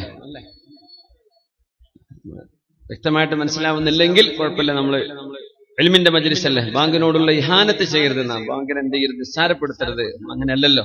ഇൻഷാ അല്ലാഹ് നമ്മൾ തുടരാം. അപ്പോ പള്ളിയിലേക്ക് ചെന്നു. അവിടെ ആളുകൾ ഞാൻ ഖുർആൻ ഓതുന്ന കണ്ടപ്പോൾ ആളുകൾ എന്നോട് പറഞ്ഞു, ഞങ്ങൾക്ക് നിങ്ങൾ ഖുർആൻ പഠിപ്പിച്ചു തരോ? ഞാൻ പറഞ്ഞു, പഠിപ്പിച്ചു തരാം. അങ്ങനെ ഞാൻ ആ ദ്വീപുകാർക്ക് ഖുർആൻ പഠിപ്പിക്കുകയാണ്. പഠിപ്പിച്ചു. ഒരുപാട് ആളുകൾ പഠിച്ചു. അവരൊക്കെ എനിക്ക് പൈസ തന്നു. അങ്ങനെ എൻ്റെ അടുത്ത് ഒരുപാട് പൈസ ഉണ്ടായി. പിന്നെ അവര് പറഞ്ഞു, ഞങ്ങൾക്ക് നിങ്ങൾ ഇമാമ നിൽക്കോ? പറഞ്ഞു, നിൽക്കാനോ, കുഴപ്പമൊന്നുമില്ലല്ലോ. നമ്മുടെ അസംസ്കാരം ബാങ്ക് വിളിച്ചു. ഇൻഷാ അല്ലാഹ് വളരെ വൈകാതെ തന്നെ നമുക്ക് എന്ത് ചെയ്യണം? സംസ്കരിക്കണം. യാത്രക്കാരായ ആളുകളുണ്ടെങ്കിൽ അവരതിന്റെ ആനുകൂല്യങ്ങൾ എടുക്കും ഇൻഷാ അല്ലാഹ്. അപ്പോ 1 മണിക്കൂർ കൂടെ വേണം സമയം. നേരം വൈകുകയാണെങ്കിൽ എന്ത് ചെയ്യാ? നിസ്കരിച്ച് വരാൻ പറ്റുന്നവർ പോയിട്ട് നിസ്കരിച്ചു വരിക. ഏതായാലും ഒരു 5 മണിയാവും ഇൻഷാ അല്ലാഹ്. 3 മണിക്കാണ് തുടങ്ങിയത്. 2 മണിക്കൂറൊക്കെ നോമ്പ് പറ്റുക അതറിയാൻ പാടുള്ളൂ. അങ്ങനെയൊന്നുമില്ല, പക്ഷെ അത്രേ കഴിയുള്ളൂ ഇൻഷാ അല്ലാഹ്. സാരല്ല. നല്ല മഴ പെയ്യുന്നുണ്ട് മാഷാ അല്ലാഹ്. കാസർഗോഡർക്ക് നിഅമത്ത് അല്ലാഹ് കൊടുക്കട്ടെ. എമ്പാടും പ്രയാസമൊന്നും ഇല്ലാത്ത രീതിയിലുള്ള മഴയാക്കി തരട്ടെ. പ്രയാസങ്ങളൊന്നും വരരുത്. അല്ലാഹുമ്മ ഹവാലൈനാ വലാ അലൈനാ അല്ലാഹുമ്മ അലൽ ആകാമി വൽ ജിബാലി വമനാബിതി ഷജർ. നമ്മള് കൃഷിയുടെ കാര്യം പറഞ്ഞപ്പോ ആദ്യം തങ്ങൾ പറയാം, നമ്മുടെ കാഞ്ഞങ്ങാട് തൈക്കടപ്പുറം നുസ്രത്ത് നഗറിൽ അവിടെ ഒരു പ്രായമുള്ള ഒരാള് മരിച്ചുപോയി. അദ്ദേഹത്തിന്റെ ഖബറ് ഒരു കേടുപാടില്ലാതെ കണ്ടു എന്നൊരു വാർത്തപ്പെടുത്തുണ്ടായിരുന്നു എന്ന് പറഞ്ഞു. അദ്ദേഹം നല്ലൊരു കർഷകനായിരുന്നു എന്ന് പറഞ്ഞു. മാഷാ അല്ലാഹ്. അപ്പൊ വലിയ കൂലിയുള്ള കാര്യമാണത്. നമുക്കൊക്കെ ചെയ്യാവുന്നതാണ്. വീട്ടിലൊക്കെ ചെറിയ ഒരു ഏക്കർ കണക്കിന് കൃഷി ചെയ്യണമെന്നൊന്നും നബി തങ്ങൾ പറഞ്ഞില്ല. നിർജീവമായ ഭൂമി, കൃഷിയൊന്നുമില്ലാത്ത സ്ഥലമാണ്, അവിടെ കൃഷി ഇറക്കി. വലിയ കൂലിയാണ്, വലിയ പ്രതിഫലമാണ്. അപ്പൊ അത് നമ്മൾ ചേർത്ത് വായിക്കാണ്. ഒരുപാട് അത്ഭുതങ്ങൾ നടക്കുന്ന ഒരുപാട് മഹാന്മാരും മൗലിയാക്കന്മാരൊക്കെ അന്ത്യവിശ്രമം കൊള്ളുന്ന ഒരു മണ്ണുകൂടിയാണ് കാസർഗോഡിന്റെ മണ്ണ് എന്ന് നമുക്കൊക്കെ അറിയാം. അതുകൊണ്ട് ചെറുപ്പക്കാരോട് സാന്ദർഭികമായിട്ട് പറയട്ടെ, നമ്മൾ ആ ഒരു പാരമ്പര്യം കാത്തു സൂക്ഷിക്കണം. നമ്മുടെ ചില ഷർട്ടിന്റെയും പാന്റിന്റെയും ഹെയറിന്റെ ഒക്കെ സ്റ്റൈല് കാണുമ്പോഴേ ഈ പാരമ്പര്യവുമായി നമുക്കൊരു ബന്ധമില്ലാത്ത പോലെയൊക്കെ നമ്മൾ കളിക്കുന്നുണ്ടോ എന്നൊക്കെ തോന്നുന്നുണ്ട്. അങ്ങനെയൊന്നും ആവരുത്. എന്ത് ചെയ്യണം? നമ്മൾ ആ ഒരു പാരമ്പര്യത്തിന് വരുന്നവരാണ്. അതുകൊണ്ട് നമ്മുടെ ആ ലെഗസി നമ്മൾ കാത്തു സൂക്ഷിക്കണം ഇൻഷാ അല്ലാഹ്. മഹാനായ ഇബ്നു അഖീൽ തങ്ങൾ പറയുന്നു, ഞാൻ ആ പള്ളിയിൽ ചെല്ലുന്നപ്പോ മുമ്പെന്നോ ആ മുത്തുകളുടെ കിഴി കിട്ടിയത് വാങ്ങിച്ചു പോയ ആ വൃദ്ധൻ, ഞാൻ അയാളുടെ നാടറിയില്ല, അയാളുടെ പേരറിയില്ല, ഒന്നും അറിയില്ല. അങ്ങനെ ഞാൻ ആ പള്ളിയിൽ ഇങ്ങനെ താമസിക്കുകയാണ്. കുറെ നേരം കഴിഞ്ഞപ്പോ ഞാനെന്തോ ഒരു കിതാബ് കണ്ടപ്പോ എടുത്തു നോക്കി. ആ കിതാബ് ഇങ്ങനെ വായിക്കുമ്പോ നാട്ടുകാര് ചോദിച്ചു, അല്ല നിങ്ങൾക്ക് എഴുതാൻ അറിയോ? ആ എഴുതാൻ അറിയും. എന്നാ ഞങ്ങൾക്കൊക്കെ എഴുത്ത് പഠിപ്പിച്ചു തന്നൂടെ? തീർച്ചയായും എഴുത്ത് പഠിപ്പിച്ചു കൊടുക്കാൻ. അങ്ങനെ എനിക്ക് കുറെ ഒരു പൈസ തന്നു. അങ്ങനെ എന്റെ അടുത്ത് ഒരുപാട് പൈസയായി. ബഹുമാനപ്പെട്ടവർ പറയാം. അങ്ങനെ ഞാൻ അവിടെ വർഷങ്ങളോളം ജീവിച്ചപ്പോഴാണ് ഒരാൾ വന്നിട്ട് എന്നോട് പറഞ്ഞത്, നാട്ടുകാരൊക്കെ പറഞ്ഞു, അല്ല നിങ്ങൾക്കൊരു കല്യാണം കഴിക്കണ്ടേ? നാട്ടിലെ ഖത്തീബ് ഉസ്താദിനൊക്കെ മഹല്ലിൽ നിന്ന് കല്യാണം കഴിച്ചു വിടുമല്ലോ. അപ്പൊ മഹല്ലുകാര് ചോദിക്കുകയാണ്, കല്യാണം കഴിക്കണ്ടേ? പറഞ്ഞില്ല. പിന്നെ ആവാം, അത് പറ്റില്ല, ഞങ്ങളെ നാട്ടിൽ നിന്ന് തന്നെ കല്യാണം കഴിക്കണം. ഒരു യതീമച്ചായൊരു മോളുണ്ട്. ചെറുപ്പക്കാരിയായ ഒരു പെൺകുട്ടിയുണ്ട്. അവളുടെ വാപ്പ മരിച്ചുപോയിരിക്കുന്നു. അവരുടെ പ്രിയപ്പെട്ട ഉമ്മയുണ്ട്. അവൾക്ക് ഒരൽപ്പം സമ്പത്ത് അവർ ബാക്കി വെച്ചു പോയിട്ടുണ്ട്. നിങ്ങൾക്ക് അല്ലാഹു ഇൽമിന്റെ സമ്പാദ്യം തന്നതുകൊണ്ട് ആ സമ്പത്തുള്ള കുഞ്ഞിനെ നിങ്ങൾ തന്നെ കല്യാണം കഴിക്കണമെന്നാണ് ഞങ്ങളുടെ നാട്ടുകാരുടെ മുഴുവൻ ആഗ്രഹം. മാഷാ അല്ലാഹ്. ഇങ്ങനെയൊക്കെ നാട്ടുകാരെ ഒരു ഉസ്താദിനെ സ്നേഹിച്ചു കഴിഞ്ഞാൽ രക്ഷപ്പെട്ടു. മാഷാ അല്ലാഹ്. അപ്പോ അദ്ദേഹം പറഞ്ഞു എന്നായിക്കോട്ടെ.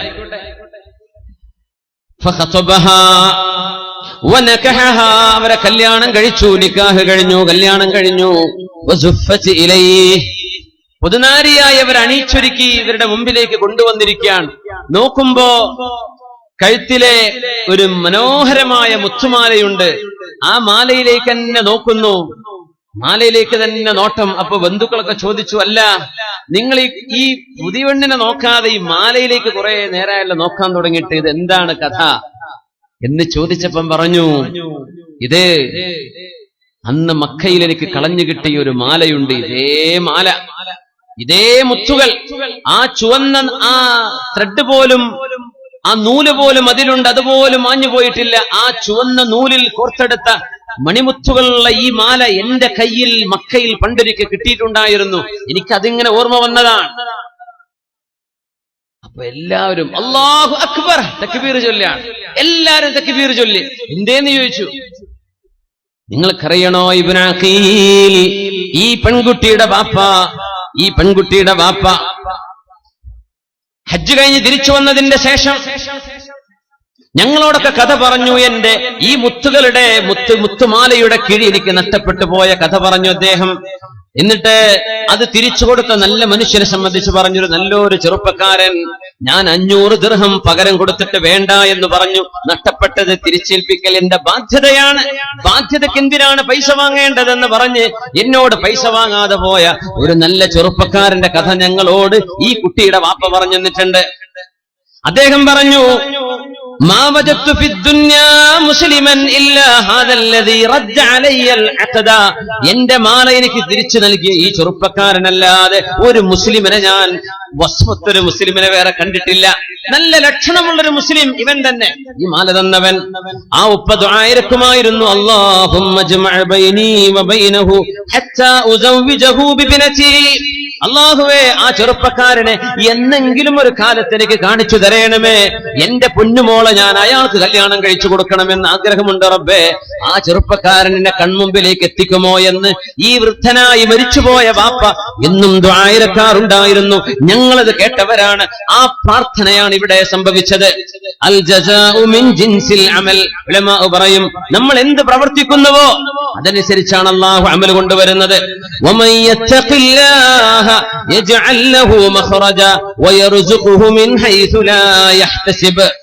അല്ലാഹുവിന് വേണ്ടി ചാരിത്ര ശുദ്ധി സൂക്ഷിക്കുകയും അല്ലാഹുവിനെ ഉദ്ദേശിച്ച് വ്യഭിചാരത്തിലേക്ക് പോകാതിരിക്കുകയും കണ്ണുകളെ സൂക്ഷിക്കുകയും ചെയ്യുന്ന ആളുകൾക്ക് കൺകുളിർമയുള്ള ജീവിതം അല്ലാഹു അവരറിയാതെ അവരുടെ മുമ്പിലേക്ക് റബ്ബ് കൊണ്ടുകൊടുത്തതിന്റെ മകുടോദാഹരണമാണ് പണ്ഡിത ലോകത്ത് പ്രസിദ്ധമായ ഈ സംഭവം. അല്ലാമ അബുൽ വഫാ ഇബ്നുൽ അഖീൽ തങ്ങളുടെ സംഭവം, സ്വന്തം ജീവിതാനുഭവമാണിത്.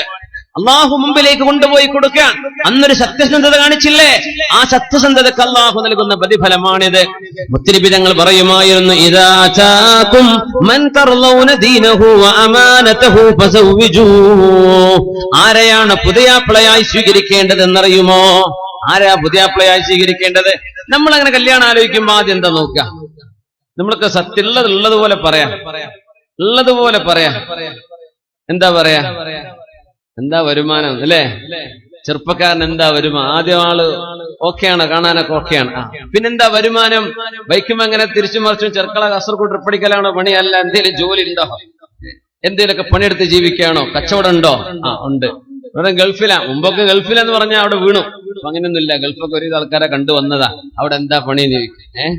ഏത് കമ്പനിയാന്ന് ചോദിക്കും. ഫാമിലി സ്റ്റാറ്റസ് ഉണ്ടോ ചോദിക്കും. എപ്പോഴാ ലീവ്? 6 മാസം ലീവ് ഉണ്ടോ? കൊല്ലത്ത് ലീവ് ഉണ്ട്, ഇവരെ കൊണ്ടുപോകാൻ പറ്റുമോ? ഇതൊക്കെ അറിഞ്ഞിട്ട് കല്യാണം കഴിപ്പിച്ചു കൊടുക്കുള്ളൂ. സുബ്ഹാനല്ലാഹ്.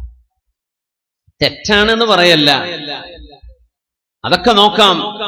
ദീൻ കഴിഞ്ഞതിന്റെ ശേഷം, അമാനത്ത് വിശ്വസ്തത കഴിഞ്ഞതിന്റെ ശേഷം, ഇദാ അതാകും മൻ തർളൗന ദീനഹു വഅമാനതഹു. മഹാനായ ഇബ്നു അഖീൽ എന്നവർ ആ മാല തിരിച്ചു കൊടുത്ത അമാനത്ത് സത്യസന്ധത.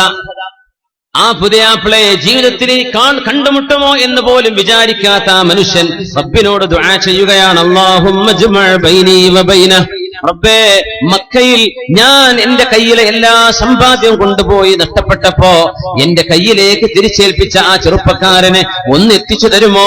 അവനാണ് മുസ്ലിം, അവനാണ് മുസ്ലിം. മാ റഅയ്തു മുസ്ലിമൻ ഇല്ലല്ലദീ ആദ ഇലയ്യ അഖദി, എന്റെ മാല തിരിച്ചു തന്ന ഈ ചെറുപ്പക്കാരനല്ലാതെ മാ റഅയ്തു മുസ്ലിമാ, വേറെ ഒരു മുസ്ലിമിനെ ഞാൻ കണ്ടില്ല. എന്തെന്നറിയോ? മുസ്ലിമിന്റെ പ്രത്യേകത ഈ വിശ്വസ്തതയാണ്, അമാനത്താണ്. പൈസ ഏൽപ്പിച്ചാൽ അതിന്റെ ഹക്ക് പ്രകാരമേ അവൻ കൈകാര്യം ചെയ്യൂ. ഈ സർട്ടിഫിക്കറ്റ് കിട്ടിക്കഴിഞ്ഞാൽ ഫദാലിക്കൽ മുസ്ലിം, അതാണ് മുസ്ലിം. നമ്മുടെ സദസ്സിൽ, നമ്മുടെ നാടിൽ, നമ്മുടെ ചുറ്റുപാടിൽ, ഈ നഗരത്തിൽ, നമ്മുടെ ജില്ലയിൽ നമുക്ക് സത്യസന്ധരായി ഇത്തരം ചെറുപ്പക്കാരെ എത്ര പേരെ കിട്ടും എന്നതാണ് വിഷയം. പൈസ ഏൽപ്പിച്ചാൽ നിസ്കരിക്കാൻ റെഡിയാണ്, ഖിയാമുൽ ലൈൽ റെഡിയാണ്, സ്വലാത്തും ദിക്റും ഒക്കെ റെഡിയാണ്. പൈസ ഏൽപ്പിച്ചാൽ കഴിഞ്ഞു. വലിപ്പിന്റെ അടുത്ത് നിർത്താൻ പറ്റൂല എന്നാ പറയാ, ഡ്രോവറിന്റെ അടുത്ത്, പൈസ ഇടുന്നോടത്ത് നിർത്താൻ പറ്റൂല, ബാക്കി എല്ലാ ജോലിക്കാളും ഒക്കെയാണ്. ആളുടെ വാല്യൂ സീറോ, ബിഗ് സീറോ, വട്ടപൂജയാണെന്ന ആളുടെ വില ഇല്ല എന്ന, ദീനിൽ വിലയില്ല. അമാനത്ത് വേണം, അമാനത്ത് വേണം. മഹാനായ അബ്ദുല്ലാഹി ഇബ്നുൽ മുബാറക് റളിയല്ലാഹു അൻഹുവിന്റെ വാപ്പ മുബാറക് എന്നവർ 2 വർഷം മുന്തിരിത്തോട്ടം നോക്കുകയും ആ തോട്ടത്തിൽ നിന്ന് ഒരു മുന്തിരി പോലും കടിച്ചു നോക്കാതെ മുതലാളി ഒരിക്കൽ തിരിച്ചു വന്നപ്പോ മുന്തിരി കൊണ്ടുവരൂ എന്ന് പറയുകയും 2-3 തവണ കൊണ്ടുപോയി കൊടുത്തത് പുളിച്ച മുന്തിരിയായപ്പോ, മുബാറക്കെ ഇതിൽ പുളിയുള്ളതേതാ മധുരമുള്ളതേതാ എന്ന് നിങ്ങൾക്കറിയില്ലേ എന്ന് ചോദിച്ചപ്പോഴാണ്, യാ സയ്യിദി യാ മൗലായി, എന്റെ നേതാവേ, ഉടമസ്ഥനെ, ഈ തോട്ടത്തിന്റെ അടിമയായി ജോലി ചെയ്യുന്ന എന്നെ നിങ്ങൾ ഏൽപ്പിച്ചത് തോട്ടം നോക്കാനല്ലയോ, മുന്തിരി തിന്നാൻ അനുമതി നൽകിയിട്ടില്ലല്ലോ. അതുകൊണ്ട് ഇതിൽ പുളിയേതാ മധുരമേതാ എന്ന് എനിക്കറിയില്ല, ഞാൻ തിന്നു നോക്കിയിട്ടില്ല. 2 വർഷമായി ഒരു മുന്തിരി പോലും ഞാൻ തിന്നു നോക്കിയിട്ടില്ല. അപ്പോഴാണ് ഈ മുബാറക് എന്നവർക്ക് മുതലാളി സ്വന്തം മകളെ കല്യാണം കഴിച്ചു കൊടുക്കുന്നത് ചരിത്രം നിങ്ങൾ കേട്ടിട്ടുണ്ടായിരിക്കും. മുതലാളി കല്യാണം കഴിച്ചെടുത്തു. സ്വന്തം മോളോട് പറഞ്ഞു, മോളെ എനിക്കൊരു പുതിയാപ്പിളയുണ്ട്. ആരാണെന്നറിയോ? എന്റെ ഉപ്പ. ആരാണ്? മുബാറക്കാണ് മോനെ. എന്റെ ഉപ്പാക്ക് ഇഷ്ടായോ? ഉപ്പാക്ക് ഇഷ്ടമായി മോളെ. എന്തുകൊണ്ടുപ്പാ? എന്തുകൊണ്ട് മുബാറക് എന്ന അടിമയെ, വലിയൊരു മുതലാളിയുടെ മോളെ എന്തിന് കല്യാണം കഴിച്ചു കൊടുക്കണം? മോളെ, മുബാറക്കിനെ പോലെ അമാനത്ത് സത്യസന്ധത കാണിച്ച ഒരു ചെറുപ്പക്കാരനെ ഞാൻ കണ്ടില്ല. അതുകൊണ്ട് ഉപ്പാക്ക് ഇഷ്ടമാണോ? എനിക്കിഷ്ടമാണ് ഉപ്പ. അങ്ങനെ കല്യാണം കഴിഞ്ഞ ആ ഭാര്യ ഭർത്താവിൽ നിന്നുണ്ടായ മോനാണ് ലോകം കണ്ട പ്രഗത്ഭനായ പണ്ഡിതൻ മഹാനായ അബ്ദുല്ലാഹി ഇബ്നുൽ മുബാറക് റളിയല്ലാഹു അൻഹു. അമാനത്തായിരുന്നു, വിശ്വസ്തതയാണ്. ജീവിതത്തിൽ അത് നഷ്ടപ്പെട്ടത് വീണ്ടെടുക്കൽ അനിവാര്യമാണ്. ഇദാ അതാകും മൻ തർലൗന ദീനഹു വ അമാനതഹു ഫസവ്വിജു, നിങ്ങൾ ആർക്കെങ്കിലും ഒരു ചെറുപ്പക്കാരന്റെ ദീനീ ബോധവും അവന്റെ വിശ്വസ്തതയും ഇഷ്ടമായാൽ കല്യാണം കഴിച്ചു കൊടുത്തോളൂ. പിന്നെ വീട്ടിക്ക് കാറ് കയറോ വണ്ടി പോവോ ഇതൊന്നും നോക്കണ്ട, അതൊന്നും ഷറയിൽ പറയേണ്ട കാരണമല്ല. വീട്ടിക്ക് വണ്ടി പോകൂല അതൊന്നും പറഞ്ഞിട്ടില്ല, അതൊക്കെ നമ്മൾ ഉണ്ടാക്കിയതാണ്. ഇദാ അതാകും മൻ തർലൗന ദീനഹു വ അമാനതഹു ഫസവ്വിജു, ഏതെങ്കിലും ഒരു ചെറുപ്പക്കാരന്റെ വിശ്വസ്തതയും ദീനും ഇഷ്ടപ്പെട്ടാൽ. എന്തുകൊണ്ട് വിശ്വസ്തത? കല്യാണം കഴിച്ച് മുങ്ങുന്ന പുതിയാപ്പിളാരുണ്ട്, 2-3 കല്യാണം കഴിച്ച് ഓരോ ജില്ലയിൽ പോയിട്ട് ഓരോ കല്യാണം. ആ കിട്ടിയ സമ്പത്തിന്റെ ഒരൊറ്റ മുങ്ങലാണ്, അമാനത്തില്ല ഒന്ന്. ദീനുണ്ടെങ്കിൽ അവളെ ഇഷ്ടപ്പെട്ടാൽ നല്ല നിലക്ക് അവളുടെ കൂടെ ജീവിക്കും. അവളോട് വെറുപ്പാണെങ്കിൽ അവളെ ബുദ്ധിമുട്ടാക്കില്ല, നല്ല നിലക്ക് തൊലാക്ക് ചൊല്ലും. പെണ്ണുങ്ങളെ തൊലാക്ക് ചൊല്ലുന്നില്ല, വേറെ കല്യാണം കഴിക്കാൻ അവളെ വിടുന്നില്ല, ഇവനറ്റ വിടുന്നില്ല, ഉപദ്രവിക്കാൻ, മെന്റലി ടോർച്ചർ ചെയ്യാൻ, മാനസികമായി പീഡിപ്പിക്കാൻ. അതൊന്നും ദീനുള്ള ചെറുപ്പക്കാരെ ചെയ്യൂല. നമ്മളൊന്ന് യോജിച്ചു പോവില്ലേ മോളെ? എന്നാ പിന്നെ എന്ത് ചെയ്യാ? ഹക്കമൻ മിൻ അഹ്ലിഹി വ ഹക്കമൻ മിൻ അഹ്ലിഹാ. നമ്മുടെ മുതിർന്ന കാരണവന്മാർ ചർച്ച ചെയ്യട്ടെ, നമ്മൾ തമ്മിൽ തുടർന്നു പോകാൻ കഴിയുമോ ഇല്ലയോ. സാധ്യമല്ലെങ്കിൽ ത്വലാഖാണ് നമ്മുടെ പരിഹാരം. അള്ളാഹു അങ്ങനെ നിശ്ചയിച്ചിരിക്കണം. നമ്മൾ പിരിയുകയാ, നിനക്ക് നല്ലൊരു ഭർത്താവിനെ കിട്ടട്ടെ, എനിക്കൊരു നല്ല പെണ്ണിനെയും കിട്ടട്ടെ, മഅസ്സലാമ. ഇത് പറഞ്ഞ് സമാധാനപരമായി പിരിയേണ്ട കേസ് വരും. അങ്ങനെ സമാധാനപരമായി പിരിയണമെങ്കിൽ ഇവന് ദീന് വേണം, അല്ലെങ്കിൽ കോടതി ഇടപെടുത്തും. പെണ്ണും അങ്ങനെയാ. പെണ്ണുങ്ങളും പെണ്ണിന്റെ കൂട്ടക്കാരും പ്രത്യേകിച്ച് മനസ്സിലാക്കുക. നമ്മളൊക്കെ കല്യാണം കഴിച്ചു പോകുമ്പോൾ നമ്മുടെ പെങ്ങന്മാരുടെ വിഷയം വരുമ്പോ കുടുംബ കോടതിയിലേക്ക് പീഡന കേസ്. ആര് പീഡിപ്പിച്ചു എന്നായി പറയുന്നത്? പച്ച സാധുവായ പുതിയാപ്പിളന്റെ ഉമ്മ, പച്ച സാധുവായ പുതിയാപ്പിളയുടെ പെങ്ങള് വല്യമ്മ പീഡിപ്പിച്ചു, പുതിയാപ്പിള പീഡിപ്പിച്ചു, ഒന്നും ചെയ്തിട്ടില്ല. ഇവരോട് ഇങ്ങോട്ടൊന്നും ചോദിക്കണ്ടെന്ന് വിചാരിച്ച് അങ്ങോട്ട് തോക്കിലേക്ക് ആദ്യം വെടിവെക്കുക. നഷ്ടപരിഹാരം 10 ലക്ഷം. നഷ്ടപരിഹാരം പുതിയാപ്പിളക്ക് ഇങ്ങോട്ടായിരിക്കും ചിലപ്പോൾ കൊടുക്കാനുണ്ടാവുക. പക്ഷേ എന്തായാലും വിവാഹ വിഷയത്തിൽ പെണ്ണിന് അനുകൂലമായിരിക്കും വിധി പറയുക എന്ന ഒരു ധിക്കാരത്തിൽ പച്ചയായ നുണ പറഞ്ഞ് പച്ചയായ കള്ളക്കേസുണ്ടാക്കി എന്റെ മുമ്പിനെ ദുന്യാവ് രക്ഷപ്പെട്ടാൽ മതിയോ? ആഖിറം രക്ഷപ്പെടണ്ടയോ? എത്ര കുടുംബമാണ് കള്ളക്കേസിൽ കുടുങ്ങി കിടക്കുന്നത്? പച്ചയായ നുണ, നന്മയല്ലാതെ മറ്റൊന്നും ചെയ്തിട്ടില്ലാത്ത ഒരു ഉമ്മ, നല്ല വാക്കുകളല്ലാതെ മറ്റൊന്നും പറഞ്ഞിട്ടില്ല. ഇത് എങ്ങാനും മോശപ്പെട്ട പറഞ്ഞുപോയി എന്ന് വിചാരിക്കുക. മനുഷ്യന്മാരില്ലേ ആരാ അയ്യുർരിജാലിൽ മുഹദ്ദബു, ആരാ ഒരു തെറ്റും ചെയ്യാത്തവരാരാ ഉള്ളത്? ഇങ്ങനെ പൊറുക്കേണ്ടടുത്തും ക്ഷമിക്കേണ്ടടുത്തും അതിനൊരുങ്ങാതെ കോടതി വരാന്തകളിലേക്ക് കേസുകൾ നീങ്ങുന്നത് ദീനില്ലാത്തതിന്റെ കുഴപ്പമാണ്. പെണ്ണിന് ദീന് വേണം, പെണ്ണിന്റെ വാപ്പാക്ക് ദീന് വേണം, ആങ്ങൾക്ക് ദീന് വേണം. ഒരു മനുഷ്യന് ഞാൻ എന്തിനു ദുൽമ ചെയ്യണം? വിധങ്ങൾ പറയുന്നു, ഇന്ന അശ്റഅ അശ്ശർരി ഉഖൂബതൻ ഇൻദല്ലാഹ്.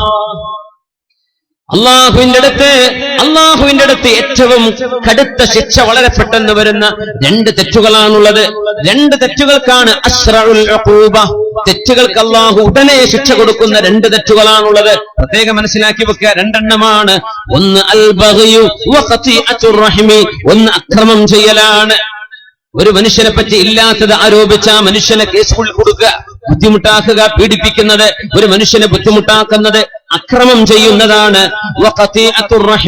സ്വന്തം രക്തബന്ധത്തോട് കുടുംബബന്ധം മുറിച്ചു കളയലും അള്ളാഹുവിന്റെ മുമ്പിൽ ഗുരുതരമായ തെറ്റും വളരെ പെട്ടെന്ന് അതിന്റെ ശിക്ഷ വരുമെന്ന് മഹാനായ റസൂലുള്ളാഹ് സ്വല്ലല്ലാഹു അലൈഹി വസല്ലം. ഇന്ന അസ്റഅ സവാബ്, പ്രതിഫലം ഏറ്റവും കൂടുതൽ വളരെ പെട്ടെന്ന് അള്ളാഹു കൂലി തരുന്നത് സിലത്തുർ റഹിം, കുടുംബബന്ധം ചേർക്കലുമാണ്. പിരിഞ്ഞു നിൽക്കുന്ന ഭാര്യ ഭർത്താക്കന്മാർ ചേരുന്നു, തെറ്റി നിന്നിരുന്ന ഉമ്മയോട് വാപ്പയോട് പിണക്കം തീർക്കുന്നു. റമളാനല്ലേ ഉമ്മ പുറത്തു തരണേ, ഉമ്മ മാപ്പാക്കി തരണേ, അങ്ങനെ പറയാ. നന്നായി തീരാ. കുടുംബമാണ്. കല്യാണം കഴിച്ചാലും അല്ലെങ്കിലും കുടുംബമാണ്, എല്ലാം കുടുംബമാണ്. കല്യാണം കഴിച്ച പെണ്ണിനെ സംബന്ധിച്ചിടത്തോളം ഭർത്താവിന്റെ ഉമ്മയും വാപ്പയും അവൾക്ക് രണ്ടാമതൊരു വാപ്പയും രണ്ടാമതൊരു ഉപ്പയുമായി. ഭർത്താവിനെ സംബന്ധിച്ചിടത്തോളം തന്റെ ഭാര്യയുടെ മാതാപിതാക്കൾ ഈ ഭർത്താവിനെ സംബന്ധിച്ചിടത്തോളം ആരാണ്? ഉമ്മയാണ്, വാപ്പയാണ്. ത്വലാഖ് ചൊല്ലിയാൽ പോലും മുറിയാത്ത ബന്ധമാണ് നിക്കാഹിന്റെ ബന്ധം. നമുക്കറിയാം. തൊട്ടാ ഒന്നും മുറിയില്ല എന്നല്ലേ പറയാ. സ്വന്തം ഉമ്മയെ തൊട്ടാ ഒന്നും മുറിയാത്ത പോലെ ഭാര്യ മാതാവിനെ തൊട്ടാ ഒന്നും മുറിയില്ല. ഭാര്യ ത്വലാഖ് ചൊല്ലിയതിന്റെ ശേഷമാണെങ്കിൽ തന്നെയും അത്രയും വലിയ ബന്ധമാണ്. അബൂ ഹുറൈറ റളിയല്ലാഹു തആല അൻഹു പറയുകയാണ്, സദസ്സിലിരിക്കുമ്പോ ഈ സദസ്സിൽ ആരെങ്കിലും സ്വന്തം കുടുംബത്തോട് പിണങ്ങി നിൽക്കുന്നുണ്ടോ? സദസ്സിന് എഴുന്നേറ്റ് പോകണം. അബൂ ഹുറൈറ റളിയല്ലാഹു അൻഹു പറഞ്ഞു, ഞാൻ പറയല്ല, നമുക്ക് സദസ്സിൽ കസാല മൊത്തം കാലിയായി പോയ പ്രശ്നമാവും ചിലപ്പോ. അങ്ങനെയൊന്നും ഉണ്ടാവില്ല എന്ന് വിചാരിക്കുക. അബൂ ഹുറൈറ തങ്ങൾ പറഞ്ഞു, എണീറ്റ് പോയിക്കോളിയത്. സ്വന്തം കുടുംബത്തോട് ചോരബന്ധമുള്ള ആളുകളോട് പിണങ്ങിയ മുഴുവൻ ആളുകളും എഴുന്നേൽക്കണമെന്ന് പറഞ്ഞപ്പോ സദസ്സിന്റെ അങ്ങേ മൂലയിൽ നിന്നൊരു ചെറുപ്പക്കാർ എഴുന്നേറ്റ് പോയി. നേരെ ഉപ്പയുടെ പെങ്ങള്, അമ്മായി എന്നല്ലേ പറയാ കാസർഗോഡൊക്കെ മര പെങ്ങൾക്ക്. അപ്പൊ എന്താ പറയാ? കുഞ്ഞുമ്മ. കുഞ്ഞുമ്മ, അത് ശരി. അമ്മായി ആരപ്പോ? അമ്മായി ഉമ്മക്ക് അമ്മായി എന്ന് പറയാം അല്ലേ? കുഞ്ഞുമ്മ. അപ്പൊ മൂത്തമ്മയാണെങ്കിലോ? മൂത്തമ്മ. ഉപ്പാന്റെ പെങ്ങള്. നിങ്ങൾ മലപ്പുറത്തൊക്കെ അമ്മായി എന്നാ പറയാ. നിങ്ങൾ പറയണ അമ്മായിക്ക് അമ്മായിമ്മ എന്നും പറയും, ഭാര്യയുടെ ഉമ്മാക്കേ. അപ്പൊ കുഞ്ഞുമ്മേ മൂത്തമ്മേ, മനസ്സിലാവുമല്ലോ? അങ്ങനെ പറഞ്ഞാ പോരെ. അപ്പൊ അവരുമായൊരു പിണക്കുണ്ടായിരുന്നു ചെറുപ്പക്കാരന്. നേരെ ചെന്നിട്ട് പറഞ്ഞു, കുഞ്ഞുമ്മ പൊരുത്തപ്പെടണേ. എന്തേ മോനെ ഇപ്പൊ നന്നായി? ഒന്നുമില്ല. അബൂ ഹുറൈറ തങ്ങളുടെ ക്ലാസ് അവിടെ നടക്കുന്നുണ്ട്. അവിടുന്ന് ഒരു വാക്ക് പറഞ്ഞു, പിണക്കുള്ളവരൊക്കെ എഴുന്നേറ്റ് പോയിക്കോ എന്ന് പറഞ്ഞു. സ്വന്തം ചോരബന്ധത്തോട് പിണങ്ങിയവരൊക്കെ എഴുന്നേറ്റ് പോയിക്കോ എന്ന് പറഞ്ഞു. ഞാൻ പോന്നുമ്മ. അബൂ ഹുറൈറ തങ്ങൾ പറയല്ലേ, നബിന്റെ സ്വഹാബിയല്ലേ, ഞാൻ എഴുന്നേറ്റ് പോന്നു. മോനെ, അബൂ ഹുറൈറ തങ്ങളോട് പോയിട്ട് തിരിച്ചു ചോദിക്ക്, എന്തേ നിങ്ങൾ അങ്ങനെ പറയാൻ കാരണമെന്ന് ചോദിക്കൂ എന്ന് പറഞ്ഞു. ഞാൻ പൊരുത്തപ്പെട്ടു മോനെ. പൊരുത്തപ്പെട്ടു, നന്നായി. കുഞ്ഞമ്മ പൊരുത്തപ്പെട്ടു കൊടുത്തു. നേരെ വന്ന് അബൂ ഹുറൈറ തങ്ങളോട് ചോദിച്ചു, മഹാനായ അഷ്റഫുൽ ഖൽഖ് തങ്ങളുടെ സ്വഹാബിയായവരെ, അങ്ങയുടെ സദസ്സിൽ നിന്ന് ഞാൻ എഴുന്നേറ്റ് പോയി. എന്റെ കുഞ്ഞുമ്മയോട് പിണക്കുണ്ടായിരുന്നു, പിണക്കൊക്കെ തീർന്നിരിക്കാൻ. എന്റെ കുഞ്ഞുമ്മ ചോദിക്കാൻ പറഞ്ഞു, എന്തേ നിങ്ങൾ അങ്ങനെ പറയാൻ കാരണം എന്ന് ചോദിക്കാൻ വേണ്ടി പറഞ്ഞു. അപ്പൊ പറഞ്ഞു, സമിഅതു ഖലീലി റസൂലല്ലാഹ് സ്വല്ലല്ലാഹു അലൈഹി വസല്ലം യഖൂൽ, എന്റെ ഹബീബായ നബി തങ്ങൾ പറഞ്ഞത് എന്റെ ചെവി കൊണ്ട് ഞാൻ കേട്ടതാണ്. അല്ലാഹു സുബ്ഹാനഹു വ തആല ഇന്നല്ലാഹ ലാ യുൻസിലു റഹ്മതഹ, അല്ലാഹുവിന്റെ കാരുണ്യം അല്ലാഹു ഫീ ഖൗമിൻ, ഒരു സമൂഹത്തിലേക്ക് ഇറക്കുകയില്ല, വഫീഹിം ആഖ്, സ്വന്തം മാതാപിതാക്കളോടോ മാതാപിതാക്കളുടെ ചോരബന്ധമുള്ളവരോടോ പിണങ്ങി നിൽക്കുന്ന ഒരാൾ ഒരു സദസ്സിലുണ്ടെങ്കിൽ ആ സദസ്സിൽ അല്ലാഹുവിന്റെ റഹ്മത്ത് വരികയില്ലെന്ന് അല്ലാഹുവിന്റെ ഹബീബ് പറഞ്ഞിട്ടുണ്ട്. അതുകൊണ്ടാ ഞാൻ എഴുന്നേറ്റ് പോകാൻ വേണ്ടി പറഞ്ഞതെന്ന് മഹാനായ അബൂ ഹുറൈറ റളിയല്ലാഹു അൻഹു. കല്യാണം കഴിച്ചതിൽ പിന്നെ പെങ്ങളോട്, ഉമ്മയോട്, കുടുംബത്തോട്, മാതാപിതാക്കളോട് പിണക്കമായി കഴിഞ്ഞവർ ഓർക്കുക. വിവാഹം നടക്കുന്ന 28 വയസ്സുവരെ 30 വയസ്സുവരെ പോറ്റി വളർത്തിയ സ്നേഹം തന്ന വൈകുന്നേര സമയത്ത് തളർന്നു വരുമ്പോഴോ, കളി കഴിഞ്ഞു വരുമ്പോഴോ, പാതിരാക്ക് കൂട്ടുകാട് കൂടെ കറങ്ങിത്തിരിഞ്ഞു വരുമ്പോഴോ നിങ്ങൾക്ക് വേണ്ടി വാതിൽ തുറന്നു തന്ന് വീട്ടിലുള്ള ഭക്ഷണം വെച്ചു തന്ന് നിങ്ങളെ സുബഹിക്ക് വിളിക്കാൻ വന്ന പ്രിയപ്പെട്ട ഉമ്മയെ കല്യാണം കഴിച്ചതിന്റെ ശേഷം എന്തുകൊണ്ട് കാണാൻ പറ്റാതെയായി, എന്തുകൊണ്ട് പിണക്കമായി, എന്തുകൊണ്ട് ഉമ്മ നിങ്ങൾക്ക് ശത്രുവായി, ആ വീട്ടിൽ നിന്ന് മാറിപ്പോവണമെന്നായി? വല്ലാത്ത അത്ഭുതമാണ്. മുൻകാലത്ത് നമ്മുടെ വീടുകളിൽ സൗകര്യമുണ്ടോ? ഇല്ല. ഒറ്റ റൂം, ഒരു ഹാള്, അല്ലെ ഉമ്മാക്ക് വാപ്പാക്ക് റൂം, പിന്നെ അടുക്കള, കഴിഞ്ഞു. കുട്ടികളെ ഓടിയിട്ട് ഒറ്റ ഓട്ടം, കഴിഞ്ഞോ, ആ റൂം കഴിഞ്ഞു, അത്രയേ ഉള്ളൂ.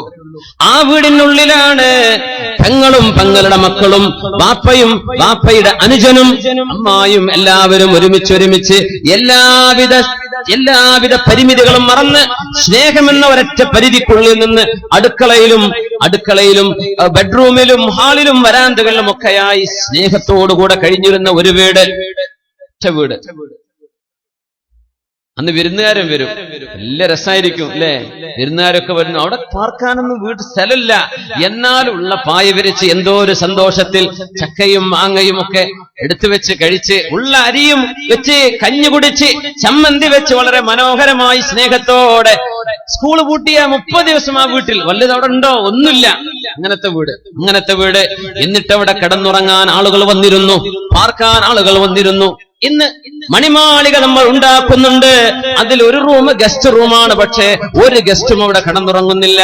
രാത്രി 2 മണിയായാലും പറയുന്നു എനിക്ക് എന്റെ വീട്ടിലേക്ക് പോകണം, ആരും ആ റൂമിൽ ഉറങ്ങുന്നില്ല. വീടുകളിലേക്ക് പ്രിയപ്പെട്ട ഉമ്മ കടന്നു വരുന്നില്ല. എന്തേ?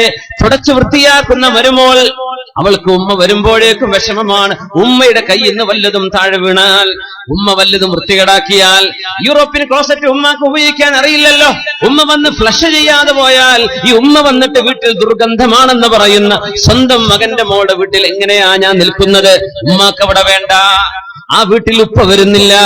എന്തേ? അവരൊക്കെ വരുമ്പോൾ ഇവൾ തുടച്ചു പോകുന്നത് കാണാം. ഉമ്മയും വാപ്പയും നടക്കുന്നതിന്റെ പിന്നാലെ, മഫെടുത്ത് പിന്നാലെ അവൾ ഓടുകയാണ്. എന്തിന്? കാല് തട്ടി ചെളി വീഴുന്നുണ്ട് വിലപിടിപ്പുള്ള ഗ്രാനൈറ്റിൽ. എന്റെ പെങ്ങളെ, പ്രിയപ്പെട്ട സഹോദരി, ആ ഉപ്പയുടെ കാലിലെ ചെളിയാണ് മോളെ നിന്റെ മുഖത്ത് നിൽക്കുന്ന ശോഭയെക്കാളും പുണ്യമായത്. ആ ഉപ്പയുടെ പിറകിൽ ചെന്ന് നിങ്ങൾ വരുമ്പോൾ ഇവിടെ അഴിക്കാവുന്നുണ്ട് എന്ന ഒരു മെസ്സേജ് നീ അറിയാതെയോ അറിഞ്ഞോ അവർക്ക് കൈമാറിക്കൊണ്ടിരിക്കുന്നു. എങ്ങനെയാ വീട്ടിൽ അള്ളാഹുവിന്റെ മലക്കുകൾ വരുന്നത്? ഉമ്മ വാപ്പമാർ വെറുത്തു പോകുന്ന വീടുകളിൽ അള്ളാഹുവിന്റെ മലാക്കമാർ വരുമോ? അള്ളാഹുവിന്റെ മലക്കുകൾ വരുമോ? മഹാനായ അബൂ ഹുറൈറ തങ്ങൾ പറയുന്നു, മൻ കാന ആഖൻ ഫൽഖുറുജ്. അതുകൊണ്ടാണ് ഇൽമിന്റെ മജ്ലിസിൽ വെച്ച് പറഞ്ഞത് അബൂ ഹുറൈറ റളിയല്ലാഹു അൻഹു, പിണങ്ങിയവർ മുഴുവനും എഴുന്നേറ്റ് പോകണം.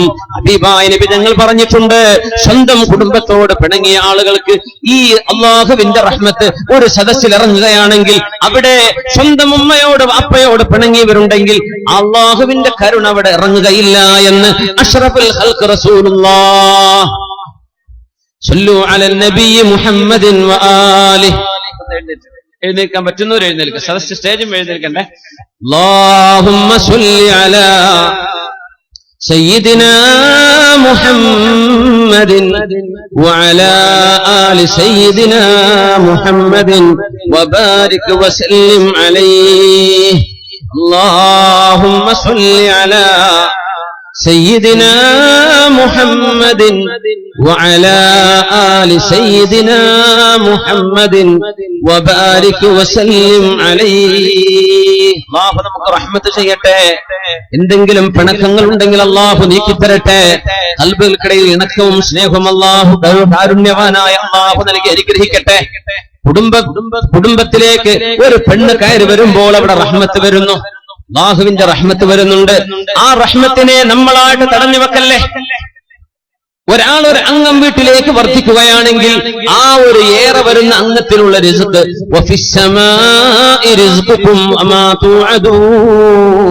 നിങ്ങൾക്കുള്ള ഭക്ഷണം അല്ലാഹു ആകാശലോകത്ത് രേഖപ്പെടുത്തി വെച്ചിട്ടുണ്ട്. വീട്ടിലേക്ക് ഒരു അതിഥി വരുമ്പോൾ അതിഥിക്ക് വേണ്ട റിസ്ക് അല്ലാഹു ഒരു വഴിക്ക് തരുന്നുണ്ട്. ഒരു കുഞ്ഞിന് ജന്മം നൽകപ്പെടുമ്പോൾ ആ കുഞ്ഞിന് വേണ്ട ഭക്ഷണം അല്ലാഹു നമുക്ക് രേഖപ്പെടുത്തുന്നുണ്ട്. ഒരു ഭാര്യ കടന്നു വരുന്നു, അവൾ വരുമ്പോൾ അവളുടെ റിസ്കുമായാണ് കടന്നു വരുന്നത്. അവരുടെ ഭക്ഷണം അവൾ കൊണ്ടുവരുന്നുണ്ട്. ഇത് കാരുണ്യവാന്റെ അല്ലാഹുവിന്റെ തീരുമാനമാണ്. അതുകൊണ്ട് ഒരാൾ കടന്നു വരുന്നത് ഒരാൾക്കും ഭാരമാവല്ലേ. ജീവിതത്തിന്റെ തണിയായി കൂടെ നിൽക്കാൻ, സങ്കടത്തിലും സന്താപത്തിലും കൂടെ നിൽക്കാൻ, മരണം വരെ പിരിയാത്തൊരു ബന്ധമായി വിവാഹ ബന്ധങ്ങൾ മാറണമെന്ന് പഠിപ്പിക്കുകയായിരുന്നുവല്ലോ പരിശുദ്ധ റസൂലുള്ളാഹി സ്വല്ലല്ലാഹു അലൈഹി വസല്ലം. ഹബീബായ നബി തങ്ങൾ എത്ര മനോഹരമായിട്ടാണ് ഈ ഇബാദത്തിനെ സംബന്ധിച്ച് പറഞ്ഞു തന്നത്. എത്ര മനോഹരമാണ്. അലി ഇബ്നു അബീ ത്വാലിബ് റളിയല്ലാഹു അൻഹു അല്ലേ വന്ന് പറഞ്ഞത്. ഹബീബായ തങ്ങളുടെ മുമ്പിലേക്ക് വന്നപ്പോ നബി തങ്ങൾ ചോദിച്ചു, യാ അലി ജിഇത ഖാതിബാ, അലിയാരെ നിങ്ങൾ കല്യാണം ആലോചിക്കാൻ വന്നതാണോ? നഅം യാ റസൂലല്ലാഹ്. ആദ്യമൊന്നും പറഞ്ഞു കൊടുത്തില്ല എന്താണ് കാരണമെന്ന്. എന്തേ വന്നു? ഒന്നുമില്ല നബിയേ. എന്തിനെ വന്നത്?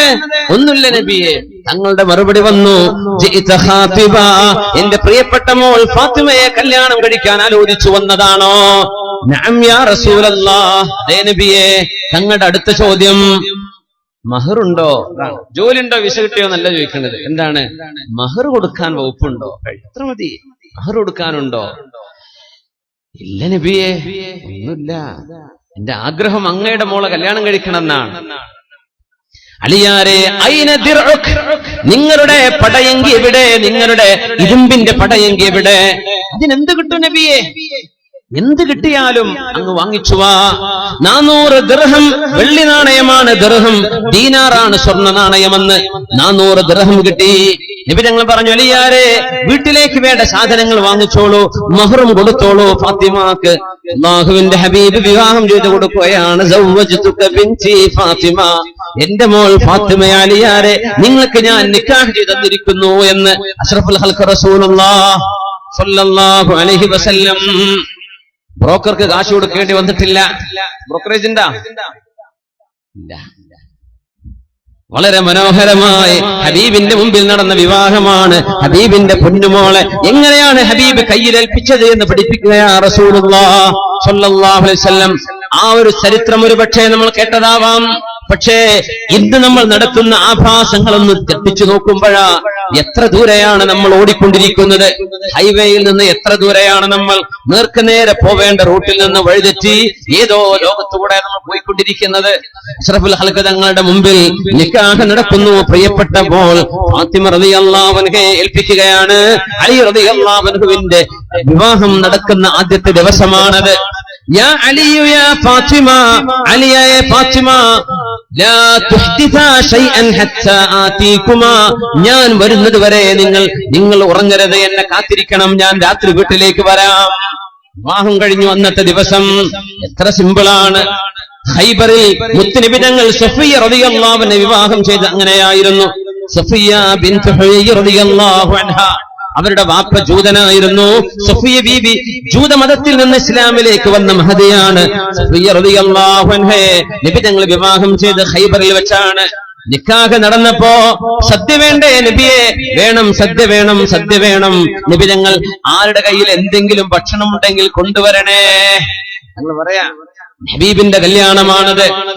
എല്ലാരും കാരക്ക കൊണ്ടുവന്നു. ആരോ കുറച്ചാൾ കുറച്ച് നെയ്യും, അത് ഒരു മൃഗത്തിന്റെ തോലുണ്ടായിരുന്നു, അവർ സുപ്ര വിരിക്കുന്ന പോലെ വിരിക്കുന്ന ഒരു വസ്ത്രത്തിൽ വിരിച്ചിട്ട് കാരക്കയും കുറച്ച് നെയ്യും അവിടെ വെച്ചു.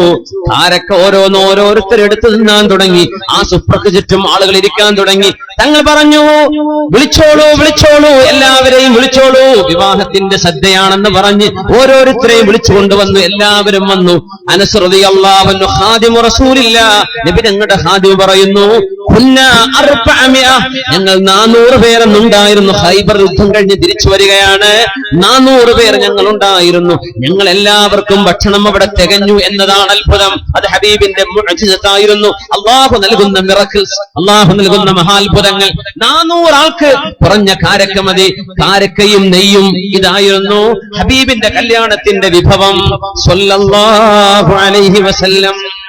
സൈനബ് റളിയല്ലാഹു അൻഹ, സൈനബ് ബീവിയെ കല്യാണം കഴിച്ചപ്പോഴാ ഹബീബായ തങ്ങൾ പൊടിപൊടിച്ച കല്യാണ സദ്യ ഉണ്ടാക്കിയത്. എത്രയെന്നറിയോ? ശാതൻ, ഒരാടർത്തു. ഒറ്റാട്. അതാണ് ഏറ്റവും ഗംഭീരമായ ഹബീബിന്റെ വിവാഹ സദ്യ. സൈനബ് റളിയല്ലാഹു അൻഹ കല്യാണം കഴിച്ചപ്പോഴാണ് ഒരാടർത്തത്. ഹബീബായ തങ്ങൾക്കത് ഇഷ്ടമായിരുന്നു. ഔലിം വലൗ ബിശാ.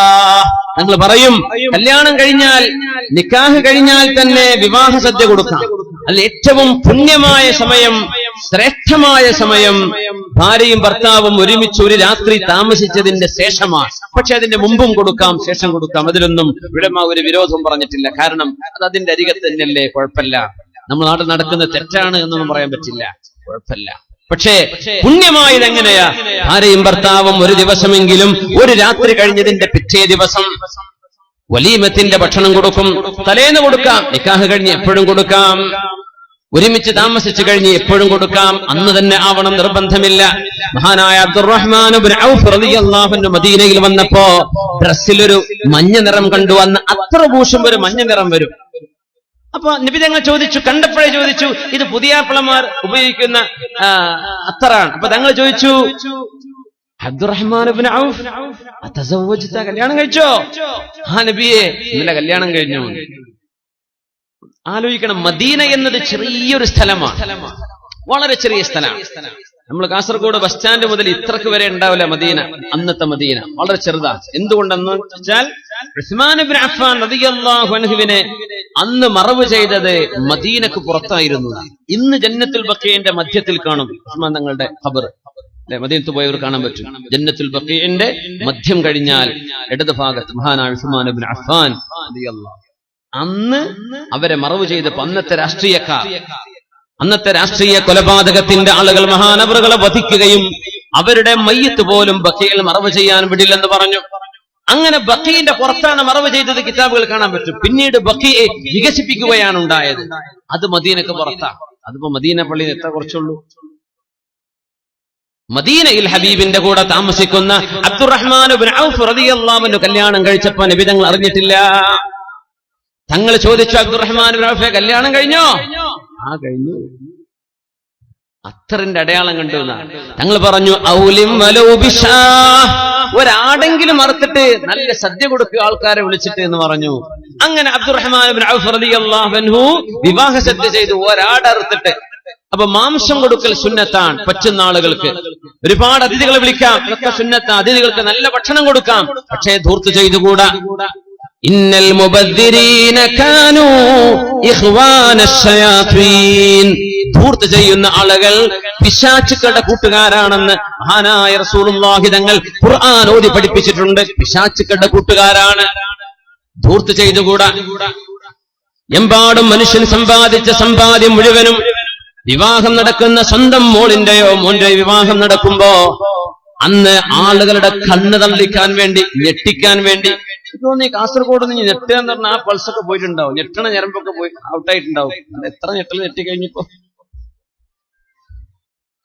ഞെട്ടിയിട്ടേ തരിപ്പ് പോവെന്നൊക്കെ പറഞ്ഞില്ലേ, ഇനിയിപ്പോ ഞെട്ടലൊന്നും ഉണ്ടാവില്ല. ഓരോരുത്തരും അങ്ങ് ഞെട്ടിക്ക് തന്നെയാണ് കല്യാണം അങ്ങ് ഗംഭീരാക്കിയിട്ടേ. ഇനി നമുക്ക് ആ ഏർപ്പാട് നിർത്തല്ലേ, ഞെട്ടലൊക്കെ എല്ലാവരും ഞെട്ടിക്കഴിഞ്ഞു. ഇനി എന്ത് ചെയ്യാ? വളരെ സിമ്പിളായിട്ട് നല്ല ഒതുങ്ങിയ ഭക്ഷണം തിന്നാൻ പറ്റുന്നത്. 4 ആൾക്കൊക്കെ ഒരു ആട് വെച്ചുകൊടുത്ത് ഇപ്പുറത്ത് കുറച്ച് ചിക്കനും കുറച്ച് ആകൂലി മീന് ചുട്ടതും അല്ലാത്തതും ഇലയിലും. ഇതൊക്കെ ആരാ തിന്നുന്നത്? തിന്നാൻ കഴിയോ? ഇല്ല. അപ്പൊ ഇങ്ങനെ ഫോട്ടോ എടുത്ത് വിടുകയാണ്. എന്റെ പല്ല് കുത്തി കുട്ടികൾ ഇറങ്ങി പോവാണ്. ഓ കുഴപ്പമില്ലട്ടാ. വേറെ സ്ഥലത്ത് പോയിട്ട് പറയാണ് അവിടുത്തെ അത്ര ആയിട്ടില്ല, അതൊക്കെ ഫ്രീ ആണ്. അതാ അതങ്ങനെ കുറ്റം പറഞ്ഞു നടക്കും. അപ്പോ മനുഷ്യന്മാർക്ക് തിന്നാൻ പറ്റണില്ല. എല്ലാവർക്കും കൊളസ്ട്രോളും പ്രഷറുമാണ്. എന്നൊക്കെ വെജിറ്റബിൾ ഉണ്ടോ എന്ന് ചോദിക്കൽ അഭിമാനമായി മാറി. സാമ്പാറും ചോറൊക്കെ ഉണ്ടോ എന്നൊരു VIP ചോദ്യമായിക്കണം ഇപ്പോ. കാരണം മുതലാളിമാർക്ക് ഒക്കെ വേണ്ടു. കാരണം ഒരുവിധ ആൾക്കാർക്കൊന്നും വയ്യ, എന്നാൻ വയ്യ. ഇതെന്തിനാ നമ്മൾ വെച്ചുകൂട്ടി? കുറെ ജീവികളെ ആടിനിറക്കേണ്ട ജീവുള്ള സാധനമല്ലേ അത്. ജീവനുള്ളതല്ലേ അള്ളാഹു നമുക്ക് ഭക്ഷണമായി തന്നത്. ബിസ്മില്ലാഹി, അള്ളാഹിന്റെ നാമം ഉച്ചരിച്ച് അള്ളാഹുവെ നീ കൊടുത്ത ജീവൻ ഞങ്ങൾ എടുക്കാൻ, എന്തിന് നീ ഭക്ഷണമായി ഉപയോഗിച്ചോളൂന്ന് അള്ളാഹുവെ നീ സമ്മതം തന്നില്ലേ, അതുകൊണ്ട് ഇറക്കാൻ. മൃഗത്തോട് ദേഷ്യം ഉണ്ടായിട്ടല്ല അങ്ങനെ നമ്മൾ ഇറക്കണത്. അതൊക്കെ എത്രയോ ചവറ്റുകൊട്ടയിലേക്ക് നമ്മൾ എറിയാൻ അല്ലാഹുവിന്റെ മുമ്പിൽ ചെല്ലുമ്പോ പിശാചുക്കളെ അല്ലാഹു തആല ചങ്ങലകൾ ബന്ധിച്ചു കൊണ്ടുവരുമെന്നാണ്. പിശാചിന്റെ കൂട്ടുകാരും അങ്ങനെ തന്നെ. എന്തിനെ ധൂർത്ത് ചെയ്തതിന്റെ പേരിൽ.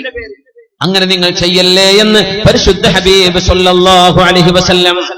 അലി റളിയല്ലാഹു അൻഹുവിന്റെ കല്യാണം നടക്കുന്ന അന്നത്തെ ദിവസം എന്റെ മുഅ്മിനീങ്ങളെ ആലോചിക്കണമേ. നമ്മൾ ചിന്തിക്കുക എത്ര സിമ്പിളാണ് അല്ലാഹുവിന്റെ ഹബീബ് നമുക്ക് പറഞ്ഞു തന്ന ഈ ഇബാദത്ത്. നമ്മള് വിവാഹങ്ങളിൽ സംബന്ധിക്കേണ്ടവരാണ്. വമൻ ദുഇയ ഇലാ വലീമത്തിൻ ഫലം യുജിബ് ഫഖദ് അസല്ലാഹ വറസൂലഹു എന്ന് ഹബീബ് റസൂലുള്ളാഹി സ്വല്ലല്ലാഹു അലൈഹി വസല്ലം. ഒരു കല്യാണത്തിന് ഒരാൾക്ക് ഇൻവിറ്റേഷൻ കിട്ടിയിട്ട് ആ ഇൻവിറ്റേഷൻ സ്വീകരിച്ചില്ലെങ്കിൽ അവർ അല്ലാഹുവിനും റസൂലിനും എതിര് ചെയ്തു എന്ന് മുത്ത് റസൂലുള്ളാഹ്. എങ്ങനെ കല്യാണത്തിന്റെ മെസ്സേജ് നമ്മൾക്ക് ഇച്ചിരി അഹങ്കാരം കൽബിലേക്ക് വരുമ്പോഴാണ്. എന്നോട് വീട്ടിൽ വന്ന് പറഞ്ഞിട്ടില്ലല്ലോ, അഹങ്കാരമുണ്ട് എന്നതിന്റെ ഒന്നാമത്തെ അടയാളാണ്. അങ്ങനത്തെ പോലും കല്യാണത്തിൽ വന്നിട്ടില്ലെങ്കിലും കുഴപ്പമില്ല, അള്ളാഹിന്റെ സ്വർഗത്ത് കിടക്കൂല എന്നാ അഹങ്കാരം കൽബിൽ അല്പമുള്ളവര്. എന്നെ വീട്ടിൽ വന്ന് വിളിച്ചില്ല, അങ്ങാടിയിൽ കണ്ടപ്പോഴാ പറഞ്ഞത്, അല്ലെങ്കിൽ ആ വേദന വന്നപ്പോഴാ പറഞ്ഞത്, അല്ലെങ്കിൽ അവന്റെ ചെറിയ മകനെ പറഞ്ഞയച്ചിട്ടാ പറഞ്ഞയച്ചത്, ഡ്രൈവറെ അടുത്ത കല്യാണ കത്ത് കൊടുത്തുവിട്ടത്, എന്താ അവനങ്ങ് വന്നില്ല, എന്നെ വിളിച്ചില്ലല്ലോ, ഞാൻ അത്രയും വലിയ ആളല്ലേ. ചിന്തിക്കാൻ പാടില്ലാത്ത വിഷയമാണ് ഇതൊക്കെ. ഈഗോയാണ്. അല്ലാഹു കാത്ത് രക്ഷിക്കട്ടെ. മൻ ദുഇയ ഇലാ വലീമത്തിൻ, ഹബീബായ നബി തങ്ങൾ പറയുന്നു, ഇന്നി ലഉജീബു ദഅവ വലൗ ദുഈതു ഇലാ ഖറാ. ഹബീബായ തങ്ങൾ പറയുന്നു, എന്നെ ഒരു സദ്യക്ക് വിളിച്ചു എന്നിരിക്കട്ടെ, ആ വിവാഹ സദ്യയിൽ ഒരാടിന്റെ എല്ല് മാത്രം, മാംസമില്ലാത്ത കാലിന്റെ എല്ല് മാത്രം എന്ന് പറഞ്ഞ ഇറച്ചിക്കടക്കാരുണ്ടല്ലോ, മാംസമൊക്കെ വെട്ടിയിട്ട് എല്ലുണ്ട് ബാക്കി പേർക്കില്ല, വേറെ ലോറിക്കാർക്ക് കൊടുക്കാൻ വേണ്ടിയിട്ട് എല്ല് ട്രീറ്റ് ചെയ്യുന്നവര് കൊടുക്കാൻ, അങ്ങനത്തെ ഒരു എല്ലേ ഉള്ളൂ. എന്നിട്ട് മുത്തുനബിയെ വിളിച്ചു. പള്ളിയിൽ ഉസ്താദ് വരുമോ? ഒരിക്കൽ പോയി പെട്ടുപോയ പിന്നെ ഓടാൻ വയ്യല്ല, അടുത്ത വിളിക്ക് വരുമോ? അള്ളാന്റെ റസൂല് പറയാ, ഞാൻ വരും, എന്നെ വിളിച്ചാ ഞാൻ വരും, എന്നെ വിളിച്ചാ ഞാൻ അതിന് ഉത്തരം തരും. വലോ ദുഈതു ഇലാ ഖറാ, ഒരു എല്ലിന്റെ കഷ്ണമാണ് നിങ്ങൾ സദ്യക്ക് തന്നതെങ്കിൽ പോലും എനിക്ക് നിങ്ങളുടെ ക്ഷണം സ്വീകരിക്കൽ ഇഷ്ടമാണ്. ആരെങ്കിലും ഒരു വിവാഹത്തിന് ക്ഷണിക്കപ്പെട്ടു എന്നാ ദഅവത്ത് ക്ഷണിക്കുന്ന സ്നേഹം കൊണ്ടാണ്. സ്നേഹം ഉണ്ടാകുമ്പോഴാ ക്ഷണിക്കുക. ദഅവത്ത് എന്ന വാക്കിന്റെ അർത്ഥം പോലും അതാ, സ്നേഹത്തോടെ ചെയ്യുന്ന പണി എന്നാണ്. വിവാഹത്തിന് ക്ഷണിക്കുമ്പോ ദഅവ എന്നാണ് പറയാ.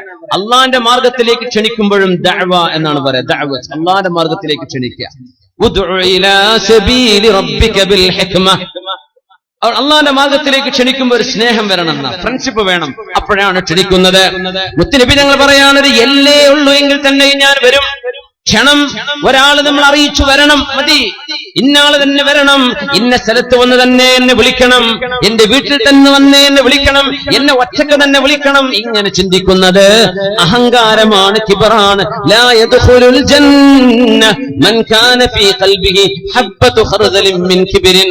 അഹങ്കാരം അല്പമെങ്കിലും ഹൃദയത്തിലുള്ള ആളുകളെ അല്ലാഹുവിന്റെ സ്വർഗ്ഗത്തിന് വേണ്ട എന്ന് മഹാനായ റസൂലുള്ളാഹ്. നമ്മൾ ആ ഏർപ്പാടൊക്കെ നിർത്തണം. വിളിച്ചില്ലെങ്കിൽ എന്താ, എന്നെ വിളിക്കാൻ മറന്നതായിരിക്കും, ഞാൻ പോകാൻ മറക്കണ്ടെന്ന് വിചാരിച്ച് പോകേണ്ടവരാ സുഹൃത്തുക്കളൊക്കെ. അങ്ങനെ പോകേണ്ടത് അല്ലേ? ഇന്നങ്ങനെ വിളിക്കേണ്ട ഈ പറഞ്ഞ പോളിസി ഇന്ന് നടപ്പിലാക്കിക്കൊണ്ടിരിക്കുന്നത് കോളേജ് കുട്ടികൾ മാത്രമേ ഉള്ളൂ. എന്നെ വിളിച്ചിട്ടില്ലല്ലോ, വിളിക്കാൻ മറന്നതായിരിക്കും വെച്ചിട്ട് എല്ലാ മണ്ഡപത്തിന് മുമ്പിൽ പോയിട്ട് ബൈക്ക് നിർത്തിയിട്ട് വയറ് നിറച്ച് തിന്നു പോരാ. ഓലക്കത്തെ ഏതേതാ കല്യാണം, ഇവിടെ ആണാണോ പെണ്ണാണോ പെണ്ണ് കെട്ടണോ ഒന്നും അറിയില്ല. പിന്നെ ആരും ചോദിക്കൂലല്ലോ. മണ്ഡപത്തിലൊക്കെ ഏതെങ്കിലും ഒരുത്തനെ ഈ ആരോടോ എവിടുന്നാന്ന് ചോദിച്ചു, ഏതോ ഒരു കുരുത്തക്കേടനെ അവന് പുതിയാപ്പിളേറ്റ് എന്തോ ഒരു ബന്ധം, പുതിയാപ്പിള എയർപോർട്ടിൽ വിട്ടുകൊടുത്ത ആളായിരിക്കും ചിലപ്പോ. അതുണ്ടെങ്കിൽ തന്നെ ആ കല്യാണം കൊളാവും അല്ലേ? പുതിയാപ്പിളിന്റെ ആൾക്കാരെ തടഞ്ഞു വെച്ചു, സിന്ദാബാദ്, അതായിരിക്കും അവിടെ വിഷയം. അതുകൊണ്ട് പിന്നെ ആരും മുതിര ചോറല്ല വെച്ചു പോയിക്കോട്ടെ. ചെറുപ്പക്കാരെ, സമ്മതല്ലാതെ ഒരു ചോറുങ്ങൾക്ക് അള്ളാഹ് ഹലാലാക്കി തരില്ല. വെറുതെ എന്ത് ചെയ്യണ്ട, തടി ഹറാമിലേക്ക് കൊണ്ടുപോകരുത്. ഹറാമായി പരിപോഷണം ചെയ്യാൻ പറ്റും. ടൗണിലൊന്നും കല്യാണ മണ്ഡപങ്ങളിൽ ആരും കല്യാണം വെക്കാൻ പേടിയാണ്. കുറച്ച് ടൗണിൽ നിന്ന് വിട്ടു ബസ് ഇറങ്ങി വരാൻ പറ്റുന്ന സ്ഥലമാണോ കുടുങ്ങി, ബൈക്കൊക്കെ നിർത്താൻ പറ്റുന്ന ഇടക്കൊക്കെ പെട്ടെന്ന് കാണുന്ന മണ്ഡപങ്ങളാണോ കല്യാണമൊക്കെ പൊളിഞ്ഞു. ചിലപ്പോ അങ്ങനെ ഉണ്ടാവുക. മഴക്കാലത്ത് കല്യാണം വെച്ചാൽ കഴിഞ്ഞു. ഇത്രയാ ഭക്ഷണം കഴിക്കുന്നത്. വിളിക്കാതെ പോവണേ, വിളിക്കാതെ പോയിക്കൂടാ. സുഹൃത്തുക്കൾക്ക് പോവാം. എങ്ങനെ? ഞാൻ ചെല്ലുന്നത് അയാൾക്ക് ഇഷ്ടമാണ്. അങ്ങനെ അതിനൊരു കോമൺ സെൻസേ വേണ്ടതുള്ളൂ. ഞാൻ ചെല്ലുന്ന അയാൾക്ക് ഇഷ്ടമാണോ അല്ലേ? കോമൺ സെൻസ് ഉപയോഗിച്ച് മനസ്സിലാക്കാൻ പറ്റുന്ന വിഷയമാണ്. അങ്ങനെയെങ്കിൽ എന്നെ വിളിക്കാൻ മറന്നതായിരിക്കും, ഞാൻ പോവട്ടെ. അങ്ങനെ ചെല്ലണം എന്നാണ്. ആ വിവാഹ ദിവസം നിങ്ങൾ പ്രശ്നങ്ങൾ ഉണ്ടാക്കല്ലേ. അതാണ്, നിങ്ങൾ ആരും വെറുപ്പുണ്ടാക്കരുത്. സന്തോഷിച്ചു പിരിയേണ്ട ദിവസമാണത്. അന്ന് നിങ്ങൾ വെറുത്ത് തെറ്റിപ്പിരിയല്ലേ. നബി തങ്ങൾ പറഞ്ഞു, അലിയാരെ ഫാത്തിമ, ഇന്നത്തെ ദിവസം ഞാൻ നിങ്ങളുടെ മുമ്പിലേക്ക് വരുന്നത് വരെ നിങ്ങൾ ഇന്ന് ഒന്നും ചെയ്യല്ലേ. ഞാൻ വന്നിട്ടേ നിങ്ങളുടെ ഉറങ്ങാവൂ. എന്നെ കാത്തിരിക്കണം. നബിയെ കാത്തിരിക്കുന്നു. ലോകത്ത് ഹബീബായ അള്ളാഹുവിന്റെ ഹബീബായ ഹബീബിന്റെ നബി തങ്ങളുടെ കരളിന്റെ കഷ്ണമെന്ന് പറഞ്ഞ പൊന്നുമോൾ ഫാത്തിമത്തു സഹ്റാ റളിയല്ലാഹു അൻഹയെ കല്യാണം കഴിച്ച ഹബീബിന്റെ പുതിയ പിള അലി റളിയല്ലാഹു അൻഹുവും സ്വന്തം ഭാര്യ ഫാത്തിമ ബീവിയും വീട്ടിൽ കാത്തിരിക്കാൻ ഹബീബ് വരുന്നത് വരെ. ഹബീബായ സ്വല്ലല്ലാഹു അലൈഹി വസല്ലം കടന്നു വരുന്നു. അമോഷന വരുന്നത്. അലി റളിയല്ലാഹുവിന്റെ വീട്ടിലേക്കാണ് കൊണ്ടുപോയത്. ഫാത്തിമ റളിയല്ലാഹു അൻഹയെ കൊണ്ടുപോകുന്നു. ഭർത്താവിന്റെ വീട്ടിലാണ് താമസം നടത്തും. ഇവിടെ ഒന്നും കുഴപ്പമില്ല, അതുകൊണ്ട് ഞാനെ പറ്റിയൊന്നും പറയണില്ല. നമ്മള് മുന്നോട്ട് പോവാണ്. അങ്ങനെ അലി തങ്ങളുടെ വീട്ടിലേക്ക് ചെല്ലുന്നു റസൂലുള്ളാഹി സ്വല്ലല്ലാഹു അലൈഹി വസല്ലം. ഇവിടെ അങ്ങനെ തന്നെയല്ലേ, ഭർത്താവിന്റെ വീട്ടിൽ തന്നെയല്ലേ? അൽഹംദുലില്ലാഹ്, അതിലൊരു ഇസ്സത്തുണ്ട്. ആട്ടെ. അങ്ങനെ നബി തങ്ങൾ വന്നു സ്വല്ലല്ലാഹു അലൈഹി വസല്ലം. അലി റളിയല്ലാഹു അൻഹു ഫാത്തിമ ബീവിയോടെ ഇരിക്കുന്നുണ്ട്. രണ്ടുപേരുടെയും മധ്യത്തിൽ ഇരിക്കുകയാണ്. തോളിൽ കൈവച്ചുകൊണ്ട് കട്ടിലിൽ ഇരുന്നൊരു ചൂരൽ കട്ടിലുണ്ട്. ചൂരൽ കട്ടിലാണ്. ഇന്നത്തെ ഈത്തപ്പനയുടെ ഓലകൾ വെച്ചുണ്ടാക്കിയ ഒരു കട്ടിൽ. അതിലിരുന്നു മുത്തുനബി തങ്ങൾ, ലോകത്തിന്റെ ഗുരു സ്വല്ലല്ലാഹു അലൈഹി വസല്ലം. വിവാഹത്തിന്റെ അന്ന് നമ്മളെ അറൊക്കെ പൊളിക്കുന്ന ദിവസം ഉണ്ടല്ലോ, ആ ദിവസത്തെ കഥയാണ് ഇപ്പൊ നടക്കുന്നത്. നബി തങ്ങൾ അറ പൊളിച്ചിട്ടുണ്ടോ, പുതിയാപ്പിളിനെ പൊക്കിയെടുത്ത് മരുഭൂമി കൊണ്ടുപോയിട്ടോ, ഖരാബോ ചെയ്തോ ഒക്കെ എന്റെ പ്രിയപ്പെട്ട കാസർഗോട്ടുകാരായ സുഹൃത്തുക്കള്, ചെറുപ്പക്കാർ മനസ്സിലാക്കുക. പിന്നെ അധികം പകരം വീട്ടലാണ്. വേദോട്ടൊന്നും കാര്യമില്ല, ഉസ്താദ് ഇന്ന അങ്ങനെ ചെയ്തിട്ടുണ്ട് മുമ്പ്, ഞാൻ അതിന് പകരം വീട്ടാൻ കാത്തിരിക്കാം. നീ പകരം വീട്ടല്ല, അതും ചെയ്യരുത്. മുഅ്മിനീങ്ങൾ പകരം വീട്ടാൻ പാടില്ല. മുഅ്മിനീങ്ങൾ മാപ്പ് ചെയ്ത് കൊടുക്കും. അന്ന് വിവരമില്ലല്ലോ, അപ്പൊ അങ്ങനെയൊക്കെ ചെയ്തു ഒരു രസത്തിന്. ഇപ്പൊ തോന്നുന്നു വേണ്ടില്ലായിരുന്നു. അങ്ങനെ ചിന്തിക്കേണ്ടത്. ഹബീബായ തങ്ങൾ സ്വല്ലല്ലാഹു അലൈഹി വസല്ലം തങ്ങൾ വന്നിരുന്നു. എന്നിട്ട് പുതിയാപ്പിളയുടെ തോളിൽ കൈവച്ചു നിന്നു അലി റളിയല്ലാഹു അൻഹു. ഇപ്പുറത്തുണ്ട് പ്രിയപ്പെട്ട മോള് ഫാത്തിമ റളിയല്ലാഹു അൻഹ.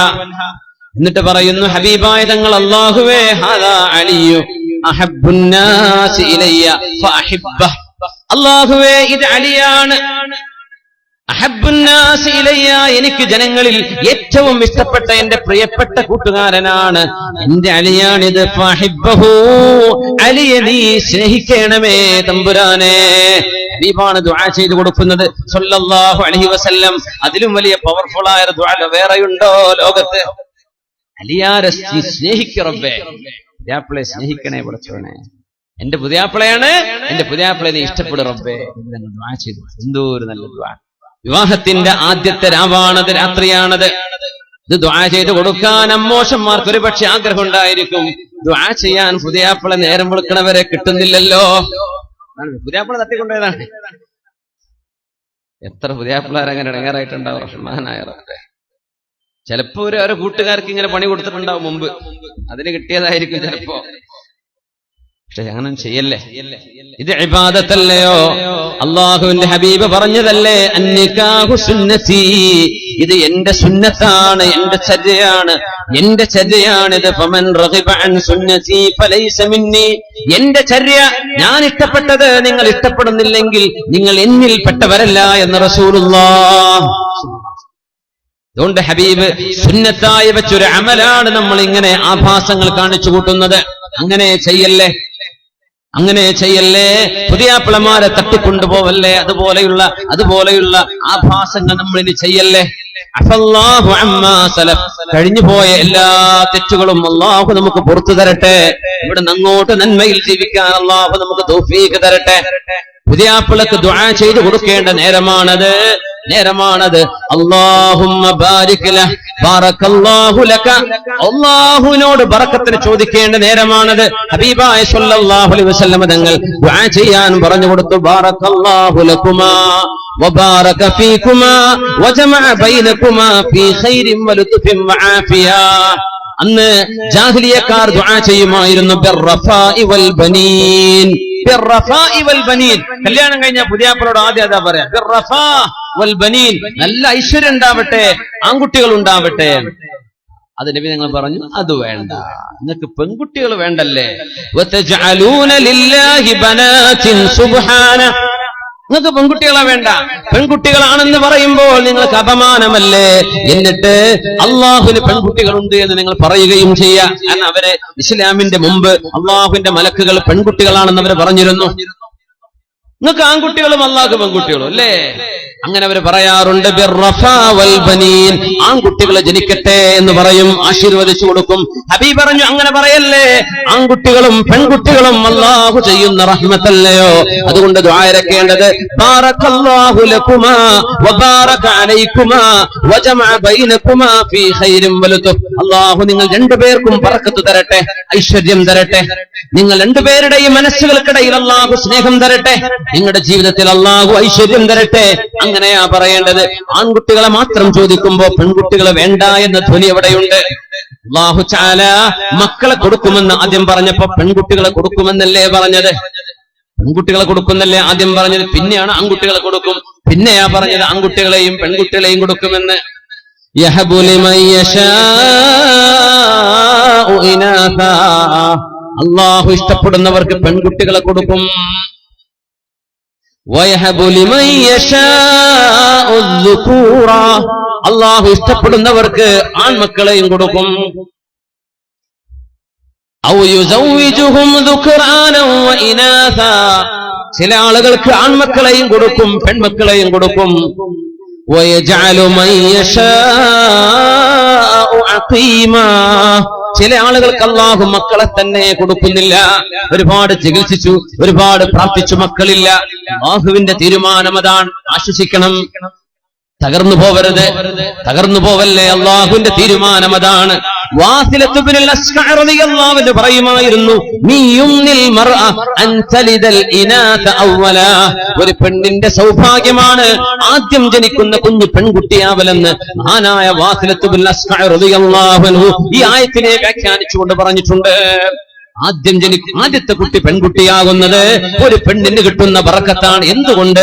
അല്ലാഹു മക്കളെ തരുമെന്ന് പറഞ്ഞപ്പോ ആദ്യം പെൺമക്കളെ എന്നല്ലേ പറഞ്ഞത്, പിന്നെയല്ലേ ആൺമക്കളെ പറഞ്ഞത്, പിന്നെയല്ലേ ആണും പെണ്ണും എന്ന് പറഞ്ഞത്. അതുകൊണ്ട് എന്ന ജാഹിലിയത്തിന്റെ അഭിവാദ്യം ഇനി നിർത്തിവെക്കണം. നിങ്ങൾ പറയേണ്ടത് ബാറകല്ലാഹു ലകുമാ വബാറക അലൈകുമാ എന്നാണ്. അതുകൊണ്ടാണ് ഹബീബ് ദുആ ചെയ്തത്, റബ്ബേ എന്റെ അലിയെ നീ സ്നേഹിക്കണമേ. വഹാദിഹി ഫാത്തിമ, ഇതെന്റെ മോള് ഫാത്തിമയാണ്. അല്ലാഹുവേ അഹബ്ബുന്നാസി ഇലയ്യ, എനിക്ക് ഏറ്റവും ഇഷ്ടപ്പെട്ടവളാണ്. ഫഅഹിബ്ബഹാ, അവളെ നീ ഇഷ്ടപ്പെടണേ തമ്പുരാനെ. രണ്ടുപേരും ഇടക്കിരുന്ന് മുത്തനബിയാണ് ഈ ദുആ ചെയ്തു കൊടുക്കുന്നത്. അപ്പൊ വീട്ടുകാർ വന്ന് ആശീർവദിക്കണം. ബാറകല്ലാഹു ലകുമാ എന്ന് ദുആ ചെയ്യണം. നിക്കാഹ് കഴിഞ്ഞാൽ തന്നെ പിന്നെ ആശീർവാദങ്ങളൊക്കെ അങ്ങനെയാണ്, ആശീർവദിക്കണം. വിവാഹത്തിന്റെ ആദ്യത്തെ രാവിലെ അവർക്ക് ബറക്കത്തിന് വേണ്ടി ദുആ ചെയ്തു കൊടുക്കണം. ബറക്കത്തിന് വേണ്ടി ദുആ ചെയ്യാൻ ആളുകൾ എവിടെ? ആഭാസങ്ങൾ കണ്ട് പേടിച്ചിട്ട് ഭാര്യ ഭർത്താവിന് കിടന്നുറങ്ങാൻ പറ്റാത്ത അവസ്ഥകൾ ഉണ്ടാക്കി വെക്കുമ്പോ എങ്ങനെയാണ് മുഅ്മിനേ ഈ പ്രാർത്ഥനകൾ ഇവിടെ ഫലിക്കുന്നത്? അതുകൊണ്ട് സത്യവിശ്വാസികൾ ശ്രദ്ധിക്കുക, ആഭാസങ്ങൾ ഉണ്ടാക്കല്ലേ. ആ ദിവസം നമ്മൾ നശിപ്പിക്കേണ്ടവരല്ല. ഒരു ഭർത്താവിനും ഭാര്യയ്ക്കും കിടന്നുറങ്ങാനുള്ള സൗകര്യം ഫാത്തിമ റളിയല്ലാഹു അൻഹയെ കല്യാണം കഴിച്ചപ്പോ നബി തങ്ങൾ പറഞ്ഞു, അലിയാരെ വീട്ടിലേക്കുള്ള സാധനങ്ങൾ വാങ്ങിച്ചോളൂ. ഒരു തലയണ വാങ്ങി. ഈത്തപ്പനയുടെ ഓലയായിരുന്നു ആ തലയണയുടെ ഉള്ളിലുണ്ടായിരുന്നത്. കുഷ്യനൊന്നല്ല എന്നർത്ഥം, സ്പോഞ്ച് അല്ല. ഈത്തപ്പനന്റെ ഓല വെച്ച എന്ത് സ്പോഞ്ച്? ഏതാനും ചില പാത്രങ്ങളും ഒരു കിസാഉൻ ഒരു പുതപ്പും വാങ്ങിച്ചു അലി റളിയല്ലാഹു അൻഹു. വിവാഹത്തിന്റെ അന്നാണ് വാങ്ങുന്നത്. നമ്മൾ വിവാഹത്തിന് വേണ്ടി മണിയർ ഉറക്കുന്ന പോലെ ഒരുക്കുന്ന പോലെ അന്നത്തെ ഒരുക്കലാണത്. അതിനർത്ഥം എന്താ? അതുവരെ അവിടെ തലയണല്ല, ആ വീട്ടിൽ പുതപ്പില്ല. അന്നാണ് തലയണ വാങ്ങിക്കുന്നത്, പുതപ്പ് വാങ്ങിക്കുന്നത്. എങ്കിൽ അതോടെ ഉണ്ടല്ലോ എന്നല്ല പറയില്ലേ നബി തങ്ങൾ. അത് വാങ്ങിക്കാൻ വേണ്ടി പറഞ്ഞു സ്വല്ലല്ലാഹു അലൈഹി വസല്ലം. ഒരുങ്ങണമെന്ന് പറഞ്ഞു. അത് ആ ജീവിതത്തിലേക്ക് കടക്കുന്ന ആദ്യത്തെ ദിവസം നിങ്ങൾ സന്തോഷകരമാക്കി കൊടുക്കണം. അങ്ങനെ ചെയ്യുന്ന എത്രയോ ലക്ഷങ്ങൾ ചെലവിട്ട് നമ്മൾ ചെയ്യുന്നതൊക്കെ ഒരു രാത്രി കൊണ്ട് നശിപ്പിച്ച് ബാർഗെയിൻ ചെയ്ത് പുതിയാപ്പിളയോടും പെണ്ണിന്റെ വീട്ടുകാരോടും കാശ് തന്നാലല്ലാതെ ഞങ്ങളോടൊന്ന് ഇറങ്ങിപ്പോവില്ലെന്ന് കള്ളു കുടിച്ചുവെന്ന് പറയുന്ന അനുഭവങ്ങളൊക്കെ മുസ്ലിം കുടുംബങ്ങളിൽ കാണുമ്പോൾ വേദന തോന്നുന്നുണ്ട്. ഇതൊക്കെ നമ്മുടെ കുട്ടികൾ ചെയ്യരുതാ, നമ്മുടെ മക്കളൊക്കെ ചെയ്യാൻ പാടുള്ളതോ? അല്ലാഹുവേ, ഞങ്ങളുടെ മക്കൾക്ക് നീ ഹിദായത്ത് കൊടുക്കണേ തമ്പുരാനെ. നിന്റെ ഹബീബാണ് പറഞ്ഞത്, എന്റെ ചെറുപ്പക്കാരോട് നിങ്ങൾ നന്മ ചെയ്യണേ. അവർ ഹൃദയം ലോലമായവരാണ്, അവരെന്റെ കൂടെ നിന്നവരാണ്. പ്രായമുള്ളവർ എനിക്കെതിരെ നിന്നപ്പോൾ അവർ എന്റെ കൂടെ നിന്ന മക്കളാണ്. അതുകൊണ്ട് ചെറുപ്പക്കാരോട് നിങ്ങൾ നന്മ ചെയ്യണമേ. ആ ഹദീസിനെ മുൻനിർത്തിയാണ് മുഅ്മിനെ. നമുക്ക് ആക്ഷേപമില്ല, ചീത്ത പറയുകയല്ല. നിങ്ങളെ ചീത്ത പറയുകയോ കുറ്റപ്പെടുത്തുകയോ ചെയ്യുകയല്ല. തെറ്റുകൾ നമ്മൾ തിരുത്തണം, ചെയ്യല്ലേ. അത് ആഭാസങ്ങളാവല്ലേ. റസൂലുള്ളാഹി സ്വല്ലല്ലാഹു അലൈഹി വസല്ലം തങ്ങളുടെ പ്രിയപ്പെട്ട മോളെ കല്യാണം കഴിച്ചു കൊടുത്ത രാവാണത്. നബി തങ്ങൾ പറഞ്ഞു, അലിയെ കൈ നീട്ടണം. എന്നിട്ട് ഫാത്തിമയുടെ തലയിൽ നിങ്ങളൊന്ന് കൈവെക്കണം. ഞാൻ പറയുന്ന പ്രാർത്ഥന ഒന്ന് ചൊല്ലണം. എന്താണ് ആ പ്രാർത്ഥന?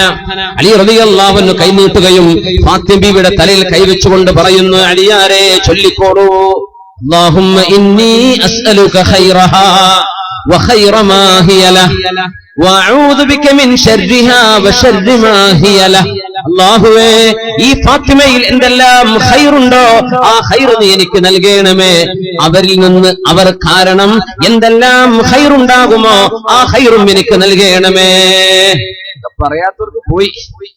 ഇപ്പൊ അടുത്ത കല്യാണത്തിന് ആലോചിക്കാം. കല്യാണം കഴിക്കുന്ന അന്നത്തെ ദിവസം അതിന്റെ ചാൻസ് ആകാൻ പോകുന്നൊരു ഇത് എഴുതി വെച്ചിട്ടെങ്കിലും പഠിക്കുക. പിന്നെ ചാൻസ് ഇല്ലല്ലോ. ഈ first impression is the best impression അല്ല പറയാ. First impression there is no second chance. രണ്ടാമത്തെ ചാൻസ് ഫസ്റ്റ് ഇംപ്രഷൻ ഉണ്ടാവില്ല, അത് സെക്കൻഡ് ഇംപ്രഷനാ എന്ന് പറഞ്ഞ പോലെ ഇതൊക്കെ പഠിച്ചു വെക്കുക, മക്കൾക്ക് പഠിപ്പിച്ചു കൊടുക്കുക. اللهم إني أعوذ بك من شرها وشر ما هي له. പടച്ചവനെ, ഫാത്തിമയിൽ നിന്ന് എന്തെങ്കിലും ഷർറുണ്ടാകുമെങ്കിൽ അതിൽ നിന്നുണ്ടാകുന്ന ഷർറിൽ നിന്ന് മുത്തുനബിയുടെ കരളിന്റെ കഷ്ടത്തിൽ നിന്ന് ഷർറുണ്ടാകുമോ? നിബിതങ്ങൾ നമുക്ക് വേണ്ടിയായി പഠിപ്പിക്കുന്നത്, നമ്മുടെ പെണ്ണുങ്ങൾക്ക് വേണ്ടിയാ പഠിപ്പിക്കുന്നത്, നമ്മുടെ പുതിയാപ്പിളമാർക്കാ പഠിപ്പിക്കുന്നത്. ഒരു പെണ്ണ് കയറി വന്നതിന്റെ ശേഷം ഒരു വീട്ടിൽ ബഹളം ഉണ്ടാകുന്നത്, ഒരു വീട്ടിൽ കുഴപ്പങ്ങൾ ഉണ്ടാകുന്നത്, ജീവിക്കാൻ സൗകര്യമുള്ള വീടുകളിൽ നിന്ന് ഇടുങ്ങിയ വാടക റൂമുകളിലേക്ക് പോകാൻ നിർബന്ധിതമാകുന്നത്, ആ തരത്തിലേക്ക് പ്രശ്നങ്ങൾ ഉണ്ടാകുന്ന വീടുകളുണ്ടല്ലോ. അഊദു ബിക മിൻ ശർരിഹാ വശർരി മാ ഹിയ ലഹ. അവൾ കാരണം എന്തെല്ലാം ഷർറുണ്ടാകുമോ, അവളിൽ എന്തെല്ലാം ഷർറുകളുണ്ടോ നീ കാവൽ നൽകണമേ. ദ്വാരക്കാൻ വേണ്ടി പറഞ്ഞു. വിവാഹം നടക്കുന്ന ആദ്യത്തെ രാത്രിയാണ് നമ്മൾ മനസ്സിലാക്കണം. മുത്തുനബിയുടെ പ്രിയപ്പെട്ട മോളുടെ കല്യാണമാണ് നമ്മൾ ഈ വിവരിച്ചു കൊണ്ടിരിക്കുന്നത്.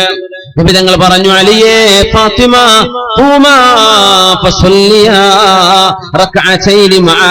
രണ്ടുപേരും എഴുന്നേറ്റ് 2 റക്അത്ത് സുന്നത്ത് നിസ്കരിക്കണം ഒരുമിച്ച്. പെണ്ണിനെ നിസ്കരിക്കാൻ പറ്റുന്ന അവസ്ഥയാണെങ്കിൽ wudu കൊടുക്കുന്നു. ഭർത്താവും പുതിയാപ്പിളയും പുതിയണ്ണും എന്ത് ചെയ്യുന്നു? wudu എടുത്തിട്ട് 2 റക്അത്ത് സുന്നത്ത് നിസ്കരിക്കുന്നു ഒരുമിച്ച്. നിസ്കാരം കഴിഞ്ഞിട്ട് ഞങ്ങൾ പറഞ്ഞു, 2 പേര് നിസ്കരിക്കുക, നിസ്കാരം കഴിഞ്ഞ് നിങ്ങളുടെ ജീവിതം ആരംഭിച്ചോളൂ എന്ന് ഹബീബായ റസൂലുള്ളാഹി സ്വല്ലല്ലാഹു അലൈഹി വസല്ലം. അങ്ങനെ പവിത്രമായി കടക്കേണ്ട ഒരു ഇബാദത്താണ് മുഅ്മിനെ. നമ്മൾ ചെയ്തു വെക്കുന്ന ആഭാസങ്ങളെ കൊണ്ട് മലിനമായി കൊണ്ടിരിക്കുന്നത്. എന്തൊക്കെയാണ് നമ്മൾ ചെയ്യുന്നതെന്ന് ഞാൻ വിവരിക്കുന്നില്ല, നമുക്കറിയാം. എന്നെക്കാൾ കൂടുതൽ അത് നിങ്ങൾക്കറിയാം. അതുകൊണ്ട് അനിവാര്യമായും മാറ്റം വരുത്തേണ്ടവരാണ് നമ്മൾ. ഈ ഒരു സദസ്സിൽ വന്നിരുന്നതിന്റെ ശേഷം നമ്മുടെ വീടിലോ അയൽപക്കത്തിലോ നടക്കുന്ന ഒരു കല്യാണങ്ങളിൽ നമുക്ക് ഇടപെടാൻ കഴിയുകയും അവരെ നന്മയിലേക്ക് കൊണ്ടുവരാൻ കഴിയുകയും ചെയ്യുകയാണെങ്കിൽ ഇൻഷാ അല്ലാഹ് ഇങ്ങോട്ട് മഴ കൊണ്ട് വന്നത് നിങ്ങൾക്ക് മുതലായി, ഇവിടെ ഒരു ഇരുന്നതും ചൂടുകൊണ്ടതും വിങ്ങിയതും നിങ്ങൾക്ക് രക്ഷയായി അള്ളാഹു ഈ മജ്‌ലിസ് സ്വീകരിച്ചു എന്ന് കരുതാം. അതല്ല, നമ്മൾ കേട്ടു അങ്ങ് വിട്ടു, ഒരു കാര്യമില്ല. ഒരു കാര്യമില്ല. മാറ്റങ്ങൾ വരണം. അലി റളിയല്ലാഹു അൻഹുവിന് നബി തങ്ങൾ കല്യാണം കഴിച്ചു കൊടുക്കുന്നതിന്റെ മുമ്പാണ് അലി തങ്ങളുടെ വീട്ടിലേക്ക് റസൂലുള്ളാഹി സ്വല്ലല്ലാഹു അലൈഹി വസല്ലം തങ്ങൾ കടന്നു വരികയും സ്റ്റെപ്പിൽ കാല് വെക്കുകയും ചെയ്ത് വീടിനകത്തേക്ക് കടക്കാതെ നബി തങ്ങൾ തിരിച്ചു പോകുന്നു. അലി റളിയല്ലാഹു അൻഹു ഓടി വന്ന് ചോദിക്കുന്നു, ബിഅബീ അൻത വ ഉമ്മീ യാ റസൂലല്ലാഹ്, ഹബീബായ നബിയെ, എന്റെ മാതാപിതാക്കളെക്കാളും അങ്ങയെ ഞാൻ സ്നേഹിക്കുന്ന നബിയെ പറഞ്ഞു തരണം, എന്തേ അങ്ങന്റെ വീട്ടിലേക്ക് കയറാതെ പോകുന്നത്? അല്ലാഹുവിന്റെ ഹബീബിനോട് ചോദിച്ചു. സ്വല്ലല്ലാഹു അലൈഹി വസല്ലം മറുപടി പറഞ്ഞു, അലിയാരെ, നിങ്ങളുടെ വീട്ടിൽ തൂക്കി വെച്ച ആ ഒരു വിരിപ്പിൽ മൃഗത്തിന്റെ രൂപമുണ്ടല്ലോ, ചിത്രമുണ്ടല്ലോ. ലാ തദ്ഖുലുൽ മലായികതു ഫീ ബൈത്തിൻ ഫീഹാ സൂറ ഔ കൽബ്, നായയോ ചിത്രങ്ങളോ ജീവജാലങ്ങളുടെ ചിത്രങ്ങളോ ഉള്ള ഒരു വീട്ടിലേക്ക് മാലാഖമാർ കടന്നു വരികയില്ല എന്ന് മഹാനായ റസൂലുള്ളാഹി സ്വല്ലല്ലാഹു അലൈഹി വസല്ലം. സ്വന്തം പൂത്താപ്പയുടെ മകനാണ്, സ്വന്തം ബന്ധുവാണ്. ആദ്യമായി കുട്ടികളിൽ നിന്ന് വിശ്വസിച്ച അലി റളിയല്ലാഹു അൻഹു ഹബീബിന് വേണ്ടി ജീവൻ കൊടുക്കാൻ വിരിപ്പിൽ കടന്നു കൊടുത്ത, മക്കയിൽ ഹബീബിന്റെ വീട് വളഞ്ഞപ്പോൾ അവിടെ കടന്നു കൊടുത്ത അലി ഇബ്നു അബീ ത്വാലിബ് റളിയല്ലാഹു അൻഹു ഇഷ്ടപ്പെട്ട ആളാണ്. പക്ഷേ അള്ളാഹുവിന് ഇഷ്ടമില്ലാത്തത് വല്ലതും ഒരു വീട്ടിൽ നടക്കുകയാണെങ്കിൽ, ഒരു വിവാഹത്തിൽ നടക്കുകയാണെങ്കിൽ, അതവിടെ ചെന്ന് നമുക്ക് തിരുത്താൻ കഴിയുമെങ്കിൽ പോകാം, തിരുത്താൻ കഴിയില്ലെങ്കിൽ നിങ്ങൾ അവിടെ കടക്കല്ലേ എന്ന് പഠിപ്പിക്കുകയാണ് മഹാനായ റസൂലുള്ളാഹി സ്വല്ലല്ലാഹു അലൈഹി വസല്ലം. സ്വന്തം കസിന്റെ വീട്ടിലേക്ക് കയറാതെ ഇറങ്ങി വരുമ്പോൾ ഫീഹാ സൂറ, എത്രയോ ഫോട്ടോ നിരത്തി വെച്ചുകൊണ്ടല്ലേ നമ്മൾ വിവാഹങ്ങളൊക്കെ നടത്തുന്നത്. ഫോട്ടോകൾ നിരത്തി വെക്കുകയാണ്. നമ്മൾ പറയാറുണ്ട്, വാദ പറയുന്ന ഉസ്താദുമാരുടേതാണെങ്കിൽ പോലും ഫോട്ടോ വെക്കാൻ പാടുള്ളതല്ല, പരസ്യ പലകകളിൽ ഫോട്ടോ പതിക്കരുത്. വാദ പറയുന്ന ഉസ്താദുമാർക്ക് ഒരു പക്ഷേ അത് നിങ്ങളോട് ചെയ്യിക്കാതിരിക്കാൻ കഴിയില്ല, പറയാനല്ലേ പറ്റുള്ളൂ.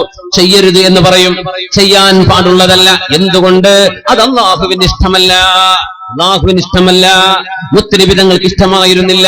അങ്ങനെ ഒരു ചിത്രമുള്ള വീട്ടിലേക്ക്, സ്വന്തം ബന്ധുവിന്റെ വീട്ടിലേക്ക് കയറാതെ ഇറങ്ങി വന്ന ഹബീബായ സ്വല്ലല്ലാഹു അലൈഹി വസല്ലം നമ്മുടെ നാടുകളിൽ നടക്കുന്ന ഏതെങ്കിലും ഒരു വിവാഹത്തിന്റെ പന്തലിൽ മുത്തനബി എങ്ങാനും വരുമായിരുന്നുവെങ്കിൽ ഹബീബ് അവിടേക്ക് ചവിട്ടുമോ എന്ന് ആലോചിച്ചു നോക്കണം. അല്ലാഹുവിന്റെ ഹബീബ് ഇഷ്ടമുള്ളതാണോ നമ്മളവിടെ ചെയ്തു കൂട്ടുന്നത്?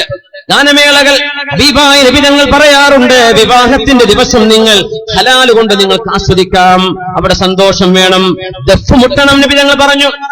ആയിഷ റളിയല്ലാഹു അൻഹയുടെ കല്യാണം കഴിഞ്ഞപ്പോ ദഫ് മുട്ടുന്ന പെൺകുട്ടികളെ കൊണ്ടുവന്നിട്ടുണ്ട്. ചെറിയ മക്കൾ, അവിടെ ചെറിയ കൊച്ചു പെൺകുട്ടികൾ വന്ന് നല്ല പാട്ടുകൾ പാടിയിട്ടുണ്ട്. ദഫ് മുട്ടാനാ ഉലമാ അനുവാദം തന്നിട്ടുള്ളത്, മറ്റു മ്യൂസിക് ഉപകരണങ്ങൾ പാടുള്ളതല്ല. പ്രായപൂർത്തിയെത്തിയ പെണ്ണുങ്ങളെ വെച്ച് പാട്ട് പാടിക്കാൻ പാടുള്ളതല്ല. ആണുങ്ങളും പെണ്ണുങ്ങളും കൂടിക്കലരുന്ന അവസ്ഥകൾ ഉണ്ടാകാനും പാടുള്ളതല്ല. ഇങ്ങനെയെല്ലാം നിയന്ത്രിക്കുമ്പോഴാണ് വിവാഹം എന്ന നിക്കാഹ് എന്ന വലിയൊരു അമലിന് അല്ലാഹു വലിയ പ്രതിഫലം നൽകാൻ പോകുന്നത്. ലഅൻ തുസാഹിമ ഖിൻസീറൻ മുതലത്തിഖൻ ബിഹമഅത്തിൻ ഖൈറുൻ ലക അൻ തുസാഹിമ മൻകിബ ഇംറഅത്തിൻ ലാ തഹില്ലു ലക. മുത്ത് റസൂലുള്ളാഹി സ്വല്ലല്ലാഹു അലൈഹി വസല്ലം പറയാണ്, വിവാഹം നടക്കുന്ന ദിവസങ്ങളിൽ, അതിന്റെ തലേരാവുകളിൽ ആണുങ്ങളും പെണ്ണുങ്ങളും യഥേഷ്ടം അന്യോന്യം കൈകൊടുത്ത് ഇടപഴകി തൊട്ടുരുമ്മി ചാരിയിട്ടും അല്ലാതെയും ചിരിച്ചും കളിച്ചും മഹ്റമുകളില്ലാത്ത ആളുകൾക്ക് പരസ്പരം കാണലോ സലാം പറയാൻ പോലും പാടില്ല എന്ന് പറഞ്ഞ ഒരു ശരീഅത്തിന്റെ ആളുകളാണ് നമ്മൾ. മഹ്റമല്ലാത്ത ആളുകളെ, സ്വന്തം മൂത്താപ്പയുടെ മകൾക്ക് നിനക്ക് സലാം പറയാൻ പാടുണ്ടോ? ഇല്ലെന്നല്ലേ നമ്മുടെ മസല. അത് പറഞ്ഞാരെങ്കിലും കേൾക്കുന്നുണ്ടോ? ഇപ്പോ സ്വന്തം അമ്മാവന്റെ മക്കളാവാം, സ്വന്തം മൂത്താമ്മയുടെ മക്കളാവാം, എളാപ്പ മൂത്താപ്പമാരുടെ മക്കളാവാം, അന്യരായ സ്ത്രീ പുരുഷന്മാരാണ് പ്രായപൂർത്തി എത്തിക്കഴിഞ്ഞാൽ അവരൊക്കെ സലാം പറഞ്ഞ് കൈ കൊടുക്കുന്നവർ വരെ കാണാം. ഹറാമാണ്.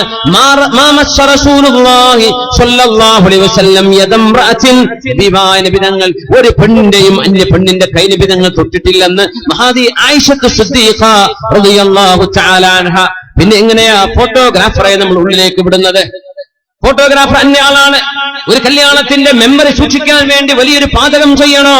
കല്യാണത്തിന്റെ മെമ്മറിയേക്കാൾ നിസ്സാരമാണോ അള്ളാഹുവിന്റെ നിയമം കാറ്റിൽ പറത്തുന്നത്? അത് മുസ്ലിമോ ആവാം. പെണ്ണുങ്ങൾക്കിടയിലൂടെ ഒരു പുതിയ പെണ്ണിനെ ഇരുത്തിയിട്ടും കടത്തിയിട്ടും നടത്തിയിട്ടും ഓടിച്ചിട്ടും പല രീതിയിൽ വിവാഹത്തിനുമായി ബന്ധപ്പെട്ട് വീഡിയോകൾ എടുത്തുകൊണ്ട് അന്യപുരുഷന്മാരെ വീടുകളുടെ ഉള്ളിലേക്ക് കടത്തിവിടാൻ ലൈസൻസ് കൊടുക്കുന്ന വീട്ടുകാർ ആലോചിക്കണമേ. കടുത്ത പാതകമാണ് നമ്മൾ ആ ചെയ്തുകൊണ്ടിരിക്കുന്നത്. അതുകൊണ്ടൊന്നും അള്ളാഹുവിന്റെ സഹായം അവിടേക്ക് വരികയില്ല. അല്ലാഹു സുബ്ഹാനഹു വ തആല അന അഹദുശ് ശരീകൈനി മാ ലം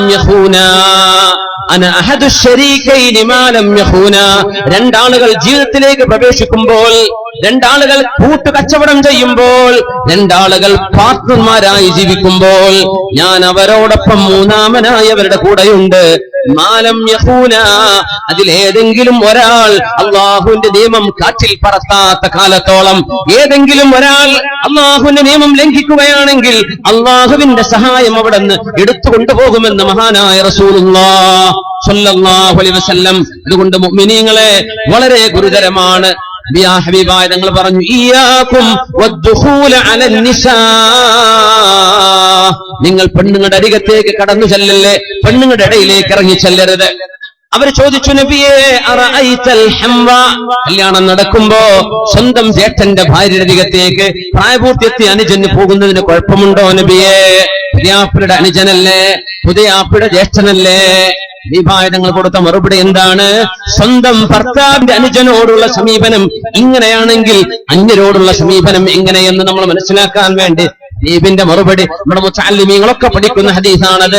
അൽ ഹംവു അൽ മൗത്ത്, അൽ ഹംവു അൽ മൗത്ത്, മരണം പോലെ ഗുരുതരമായി കാണണം നിങ്ങൾ ഭർത്താവിന്റെ സഹോദരന്മാരെ കാണേണ്ടത്. മരണമാണ്, നാശമാണ് എന്ന് പറഞ്ഞിട്ടുണ്ട് മഹാനായ റസൂലുള്ളാഹി സ്വല്ലല്ലാഹു അലൈഹി വസല്ലം. അവർക്ക് പോലും അങ്ങനെ ഇടപഴകാൻ പാടില്ല എന്ന് പറയുകയാണെങ്കിൽ എത്രത്തോളം നിയന്ത്രണങ്ങൾ നമ്മുടെ വിവാഹ സദ്യകളിൽ വേണം, വിവാഹ സദസ്സുകളിൽ വേണ്ടതാണ്. ഹറാമുകൾ ഒഴിവാക്കി അള്ളാഹുവിന്റെ പുണ്യത്തിലായി ജീവിക്കേണ്ടവരല്ലയോ നമ്മൾ?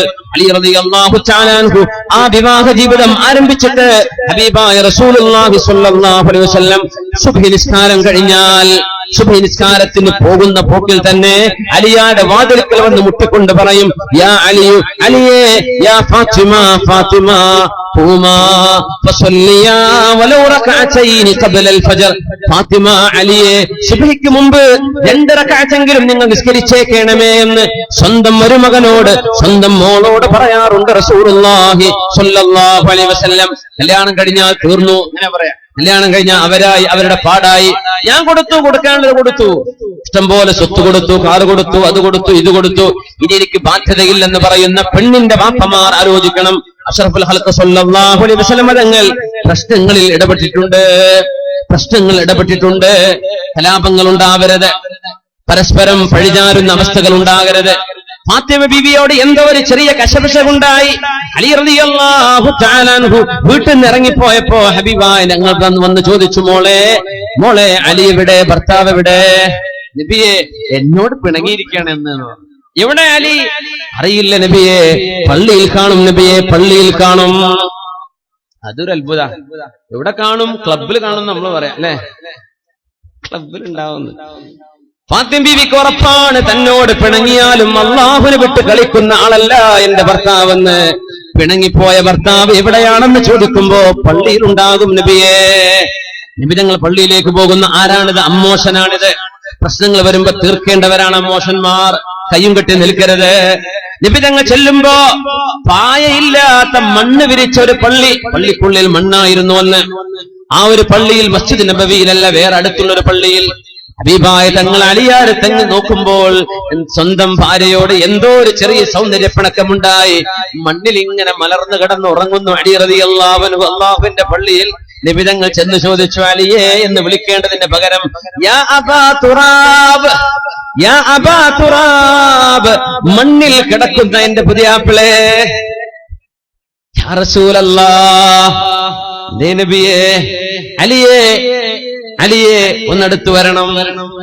ആ ചുമലിൽ തലോടിക്കൊണ്ട് മുത്തുനബി തങ്ങൾ പറഞ്ഞു, അലിയെ, ഫാത്തിമയോട് വെറുപ്പ് തോന്നല്ലേ, അവളോട് പുറത്തു കൊടുക്കണേ, വീട്ടിലേക്ക് പോകണം അലിയെ, വെറുപ്പുണ്ടാവരുത്, പിണങ്ങരുത് അലിയെ എന്ന് തോളിൽ തട്ടി സ്നേഹത്തോടുകൂടെ പറഞ്ഞു കൊടുത്ത പെണ്ണിന്റെ ഉപ്പയാണ് മഹാനായ റസൂലുള്ളാഹി സ്വല്ലല്ലാഹു അലൈഹി വസല്ലം. അമ്മായിമ്മയുടെ കുറവുകൾ, ഭർത്താവിന്റെ വീട്ടിലെ കുഴപ്പങ്ങൾ പെണ്ണേ നീ നിന്റെ വീട്ടിൽ പോയി പറയണ്ട. നിന്റെ വീട്ടിലെ കുഴപ്പം ഇവിടെയും പറയണ്ട. ഉമ്മമാര് പറഞ്ഞു കൊടുക്കണം, ഉപ്പമാര് പറഞ്ഞു കൊടുക്കണം, മക്കളെ വിവാഹം ചെയ്തു പോകുന്നത് അള്ളാഹു കൂട്ടിയോജിപ്പിക്കുന്ന ബന്ധമാണത്, മനുഷ്യർ ചെയ്യുന്ന ഇടപാടല്ല. അവിടെ അള്ളാഹുവിന്റെ ദൃഷ്ടാന്തമുണ്ട്. വമിൻ ആയാതിഹി, അള്ളാഹുവിന്റെ ദൃഷ്ടാന്തമല്ലയോ, അൻ ജഅല ലക്കും മിൻ അൻഫുസികും അസ്വാജൻ ലിതസ്കുനൂ ഇലൈഹാ വജഅല ബൈനകും മവദ്ദതൻ വറഹ്മ.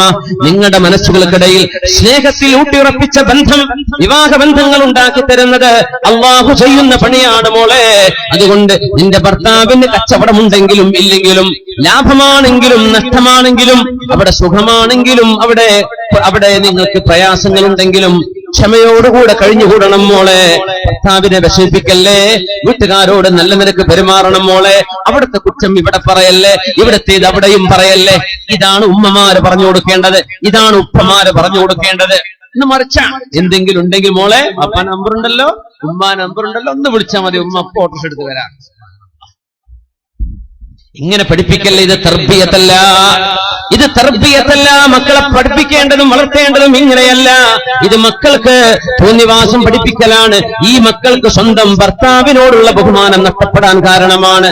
ഹബീബായ നബി തങ്ങളല്ലേ പറഞ്ഞിട്ടുള്ളത്, സ്വഹീഹായ ഹദീസ്, മഹാനായ ഇമാം നസാഇ റളിയല്ലാഹു അൻഹു ഉദ്ധരിക്കുന്ന ഹദീസ്, ലൗ തഅലമുൽ മർഅതു ഹഖ്ഖ സിവാജ്, ഒരു ഭർത്താവിനോടുള്ള ബാധ്യത ഒരു പെണ്ണിന് മനസ്സിലാക്കാൻ കഴിയുമായിരുന്നുവെങ്കിൽ ലം തഖഉദ് മാ ഹദറ ഗദാഉഹു വഅശാഉ ഹത്താ യഫറഗ മിൻഹു.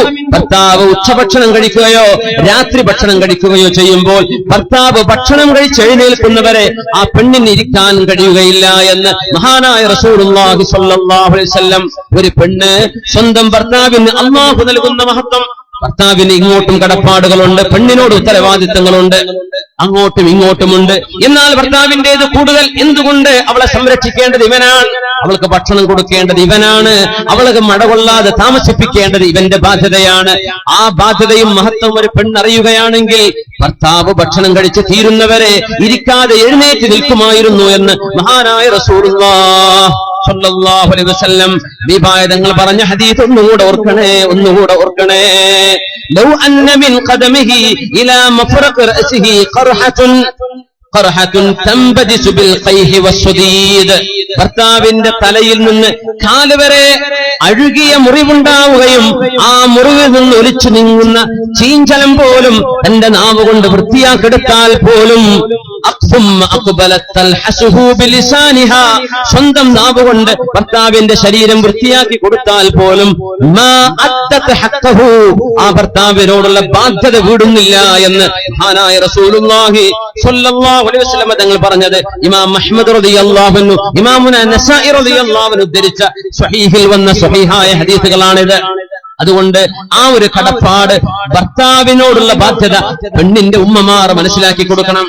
ഭർത്താവിനെ സംബന്ധിച്ചിടത്തോളം പെണ്ണുകാർ അവരെ നിറങ്ങേണ്ടവരല്ല, പെണ്ണിന്റെ വീട്ടുകാരെ നിസ്സാരമായി കാണേണ്ടവരല്ല, പെണ്ണിന്റെ വീട്ടുകാരെ അപമര്യാദയായി പെരുമാറേണ്ടവനല്ല. ഇവൻ പുതിയ പിള്ളയായത് ലോകത്ത് വല്ല സംഭവമൊന്നുമല്ല. ആണുങ്ങളെല്ലാം കല്യാണം കഴിക്കുന്നവരാണ്, കല്യാണം കഴിക്കുന്ന ആദ്യകാലം പുതിയ പിള എന്ന് തന്നെ പറയാ. അതിന്റെ പേരിൽ അഹങ്കാരം നടിക്കുകയും ഈ വീട്ടുകാരൊക്കെ എനിക്ക് എന്തോ ഒരു ബഹുമാനം തരണം, എനിക്ക് എന്തൊക്കെയോ വേണം, ഞാൻ എന്തൊക്കെയോ അർഹിക്കുന്നു എന്ന ഭാവേന സ്വന്തം ഭാര്യ വീട്ടുകാരോട് അപമര്യാദയായി പെരുമാറാൻ പാടില്ല. ഹബീബായ നബി തങ്ങൾ പഠിപ്പിച്ച ഒരൊറ്റ സംഭവം കൂടെ പറയട്ടെ. അലി റളിയല്ലാഹു അൻഹുവിന്റെ പ്രിയപ്പെട്ട ഉമ്മ ഫാത്തിമ ബിൻതു അസദ് റളിയല്ലാഹു അൻഹ ലോകത്തോട് വിട പറഞ്ഞപ്പോ ഫാത്തിമ റളിയല്ലാഹു അൻഹയുടെ അമ്മായിയുമ്മയുടെ പേര്, അലി തങ്ങളുടെ ഉമ്മയുടെ പേര് ഫാത്തിമ തന്നെയാണ്. അത് ഫാത്തിമ ബിൻതു അസദ്, ഇത് ഫാത്തിമ ബിൻതു മുഹമ്മദ് സല്ലല്ലാഹു അലൈഹി വസല്ലം. രണ്ടുപേരും ഫാത്തിമമാരായിരുന്നു. അലി തങ്ങളുടെ പ്രിയപ്പെട്ട ഉമ്മ വഫാത്തായപ്പോഴാ അല്ലാഹുവിന്റെ ഹബീബ് അവിടുത്തെ മേൽത്തട്ടം കൊണ്ടുവന്നത്. ഫാത്തിമ റളിയല്ലാഹു അൻഹ നബിയുടെ മോളല്ല, അലി തങ്ങളുടെ ഉമ്മ ഫാത്തിമ ബിൻതു അസദ് റളിയല്ലാഹു അൻഹ അവരെ പുലപ്പിച്ചു. ജനാസ കർമ്മങ്ങൾക്ക് മുഴുവനും ഹബീബ് നേതൃത്വം കൊടുത്തു. എന്താണ് ബന്ധം? എന്റെ മോളിന്റെ ഭർത്താവിന്റെ ഉമ്മയല്ലയോ ഇത്? കടപ്പാട് പറയുകയാണ്. ഭാര്യ ഭർത്തൃ ബന്ധത്തിന്റെ മഹത്വം പറയുകയാണ്. എന്നിട്ട് ആ പ്രിയപ്പെട്ട ഉമ്മയെ ഖബറിലേക്ക് വെച്ചുകൊടുത്തത് ഹബീബല്ലയോ സല്ലല്ലാഹു അലൈഹി വസല്ലം. ആ ഖബറിലേക്ക് ഇറങ്ങുകയും ഖബറിൽ കടന്നുകൊണ്ട് ഹബീബ് ദുആ ചെയ്തു കൊടുത്തു, റബ്ബേ ഇതെന്റെ ഉമ്മയാണ് അല്ലാഹുവേ, എന്റെ ഉമ്മക്ക് തുല്യമായ ഉമ്മയാണ്, മഹദിയാണ്. അതുകൊണ്ട് അല്ലാഹുമ്മ ഗ്ഫിർ ലി ഫാത്തിമ ബിൻതു അസദ്, അല്ലാഹുവേ ഫാത്തിമ ബിൻതു അസദിന് നീ പുറത്തു കൊടുക്കണമേ. എങ്ങനെയാണ് ഇവരത് ചെയ്യാൻ കാരണം? എന്താണ് കാരണമെന്ന് ഉലമാ പറയുന്നത്? കാരണം അത് ഉമ്മു സുഹരിഹി, സ്വന്തം മോളുടെ ഭർത്താവിന്റെ ഉമ്മയാണത്. സ്വന്തം മോളിന്റെ ഭർത്താവിന്റെ ഉമ്മയാണത്. സ്വന്തം ഭാര്യയുടെ ഉമ്മയോ വാപ്പയോ, ഭർത്താവിന്റെ ഉമ്മയോ വാപ്പയോ സ്വന്തം മാതാപിതാക്കളെ കാണുന്ന പോലെ കാണണമെന്നും ആ സ്നേഹബന്ധം നിലനിർത്തണമെന്നും ഹബീബായ റസൂലുള്ളാഹി സ്വല്ലല്ലാഹു അലൈഹി വസല്ലം തങ്ങൾ നമുക്ക് മാതൃക പറഞ്ഞു തരികയാണ്. അല്ലാഹുവേ നമ്മുടെ ജീവിതങ്ങളിൽ, കുടുംബ ജീവിതങ്ങളിൽ സന്തോഷം നൽകണേ തമ്പുരാനെ. ക്ഷമിച്ചും പുറത്തും സഹിച്ചും നിന്റെ വജ്ഹ് ഉദ്ദേശിച്ച് ജീവിക്കാൻ തൗഫീഖ് നൽകണേ റബ്ബേ. ഈ റമളാനിന്റെ പകലിൽ ഞങ്ങൾ ഒരുമിച്ച് കൂടുന്നത് സ്വീകരിക്കണേ തമ്പുരാനെ. അല്ലാഹുവേ ഞങ്ങൾക്ക് മാപ്പ് തരണേ റബ്ബേ, ഞങ്ങൾക്ക് പുറത്തു തരണേ തമ്പുരാനെ.